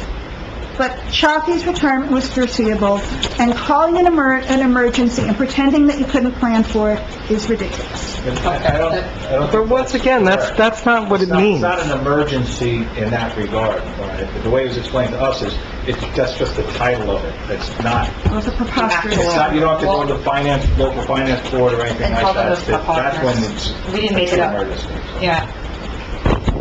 Thank you. Anybody else from the public? Over 3 years, instead of having to do it in one budget, so it helps us as taxpayers. So Actually, 5 years now. About 5 years. Glenn Luciano, 20 Laura Drive. Who's the liaison to the Shade Tree Commission? I believe it's Ms. Eastwood. Ms. Eastwood, yeah. How about on the council? Who does it report to? Who's the Nobody. Well, it doesn't, the council appoints. Yeah. They report to the borough administrator. I think they report to the borough administrator. In January, I believe I wrote a letter to the borough administrator, and I said about a tree on my block that a builder put up a bond, then debris falling off it, almost hit my wife's car, almost hit my son when she was walking the dog. I believe it was referred to Miss Eastwood. I wanted to, my first reason was that we have a bond for the construction, and I didn't want to see us taxpayers have to pay to remove a tree when there should be bond money during construction if they killed the tree to have the tree removed. So I spoke to Ms. Eastwood, I believe in March, May, I forget, one of those months that begin with an M. And whenever you all in the council approve the new vendor to remove the trees for the shade tree, so whatever month that was. I tried to go to a shade tree meeting in June or July, one of those months with a J, and it's on the calendar. I come to Borough Hall, there's no meeting. So the next, I think, maybe in end of June, July, I see Miss Eastwood, I grab her in the hall and say, is a tree ever going to come down? Another thing fell off the tree. You said once the vendor's approved, we're going to have it taken care of. Well, I saw her last month, she told me it'd be done before the end of August. Well, what's today's date? September 11th. September 11th. How can you forget that day, right? Tree's still standing, crap's still falling in the street, tree's still dead, and I'm wondering if maybe something can be done, or maybe someone can encourage Miss Eastwood to maybe do something with the shade tree as much as she's concerned about all the legal bills and everything else that's taking place in town, because this is a hazard, and I'm putting you on notice that if it comes down on my car or one of my kids, that'll be the time that I file a lawsuit, not for Oprah or, you called me a name or whatever it is, but I would appreciate it if maybe someone could do something about it and maybe get the Shade Tree Commission to really do something. Mr. Luciano, if you don't mind, would you send me an email tomorrow? I will take care of it. Thank you very much. I've been taking care of other shade trees that, I'm glad someone's going to address it. so if you send me an email, thank you. You all have a great night. Anybody else from the public wishing to be heard? Yes.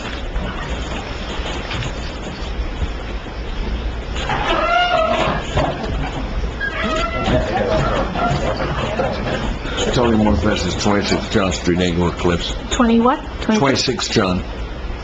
I made 3 phone calls to this shade tree, and I never got a call back. There's a tree between myself, I don't know the number of my neighbor, but it's ready to fall on my electrical wires. Now, like, if you can, just send somebody. It's between the Armenian guy next to me and myself. And obviously it's a shade tree. I made 3 phone calls. I dialed Englewood Cliffs and they said, press this button for shade tree. I left a message. Nobody's ever called me back. As far as the affordable housing, nobody in Englewood Cliffs wants affordable housing. Nobody in the state of New Jersey wants affordable housing in their town. It's a fact of life. The state passed a law. We have to live up to the law and do what we have to do. I think we should do it, if we can, in an orderly way, not antagonizing one another. And to be frank with you, Mr. Mayor, by saying this one's a crook and that one's a crook doesn't help. By antagonizing a judge because these fellas in the back just sit down and put down whatever you say, and you don't care, because it's our tax money too. So you get it off your chest, but it's us who are getting the knife in the That's not back. true. I stand for something. You don't stand for anything. I do. If you stand for it, then run statewide. You came in Don't here, run countywide. Don't the first thing you said today, you called me an asshole. You sat there, you did it, Everything I and then you said, apologized. and then the And then you second thing- apologized, and then the and second- I still let you and come I up here and apologize. The talk. only reason I apologize, sir, because you did it, and you knew it was wrong. It was rude. Not because I'm wrong. Because you're rude. You're rude, that's why. It was rude, but you have no moral... So why do you have think, no moral... why do you think you get to call people those names? Why? Why? Why do you think you're special? Nobody else up here, except once in Marinello in closed session used the F-bomb, you think you're so comfortable. Why do you think you're so protected? Why are you so protected? Are you special? Are you special? Yes, I'm Are you really special? I'm special. Yeah, great, good. You represent this town. And I'm doing a great job. We had immunity every step of the way. You're zero. We had immunity every step of the way. You're a zero. Oh, thank you. If nobody tells you that, I will. Go ahead, what are you gonna call me next? You and the Star Legend. Go ahead, relax. Relax. Your teeth are falling out, your eyes are bugging out. Go home and sleep. Enough. He's a resident. No, sir. We'll take care of your teeth. Why don't you take We'll take care of your town? I am taking care of the My street? I am taking care of the town. No, you're not. I've been excluded from the process. You now jump down a rabbit hole with the people you put in office. Yes. Mario, please don't talk to them like that. You jump down the rabbit hole with them, okay? With them. They stopped working on the plan that they should have been working on. It didn't work. You know it. You know exactly what happened in closed session. The truth of the matter. Another one who waves like little bits and pieces, but doesn't tell you the whole story, because he can't, because we can't talk about what happened in closed session. That's what this is. No, you know what? You're wrong. You're wrong. The people in this town are very smart, okay? They are very smart. They see right through what you They're did. gonna see it. And they see right through what you all did. They're gonna see it. Mayor, you call us worse names. Not true. Asshole. Not true. Why are you yelling? Not true. Yes, you do. Not true. Not true. I never call anyone names. Really? Oh my God. Want to talk about closed session? those are Don't call people names? I think he has selective memory. Please. Anybody else from the public? Anybody else from the public? Motion to close? Second. So moved. All in favor? All in favor? Aye. All right, payment of claims, Resolution 19-169. Claims for August 15, 2019 through September 11, 2019, $3,370,675.35.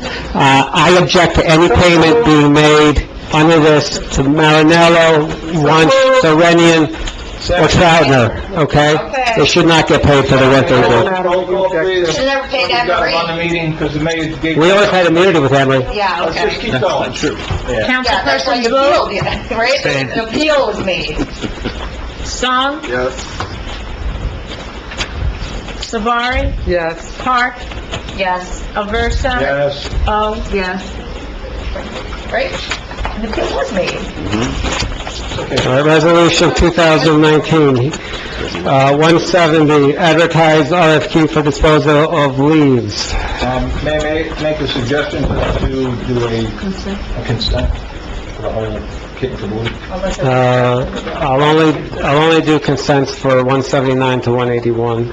79, 181. We can do them all, and... We can do them all, and then we can say what we don't want to vote for. Yeah, For 181? What about, what's wrong with 182? yeah, we changed that, right? No, I think Not yet. Make a only motion. goes... All right. So let's make a motion. Well, I think the public at home doesn't have the document in front of them, so I think it's important that we read them all out. So, 170, advertise RFQ for disposal of leaves. Anybody wanna make a motion? Can I have a motion?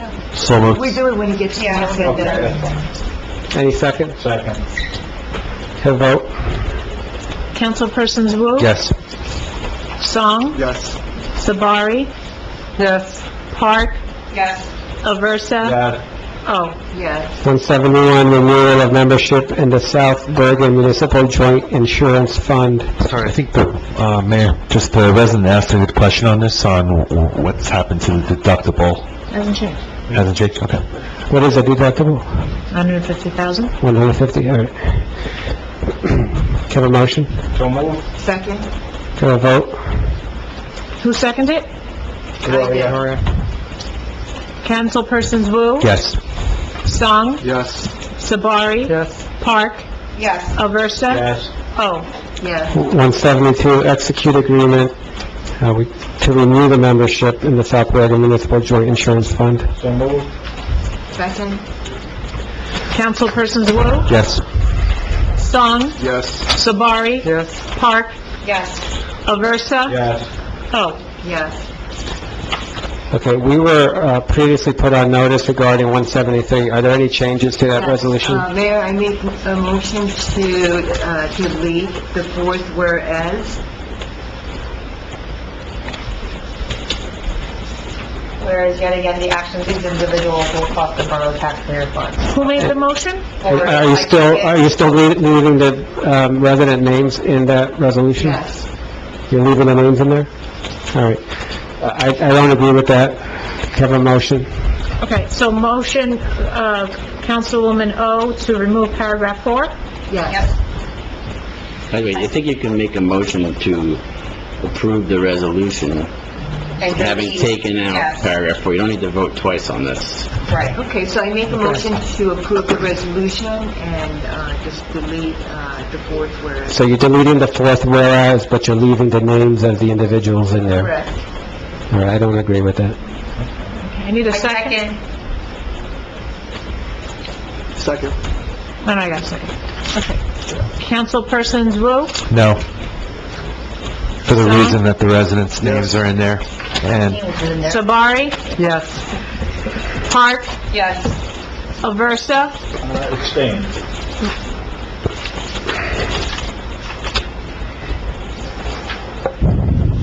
O.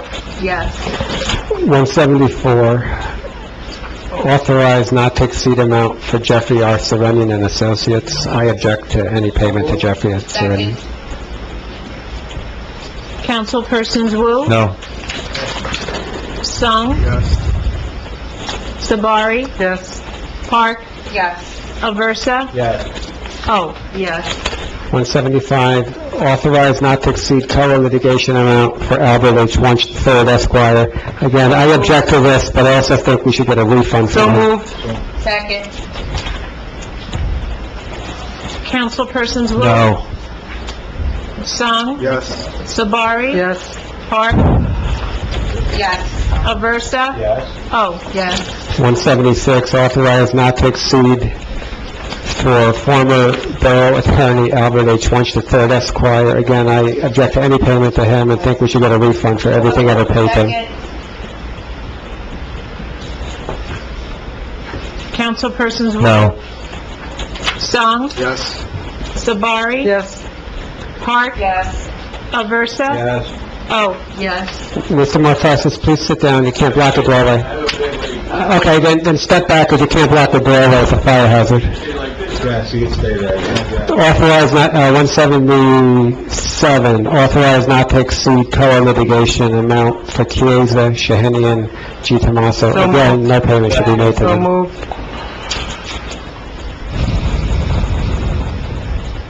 I need a second? I second.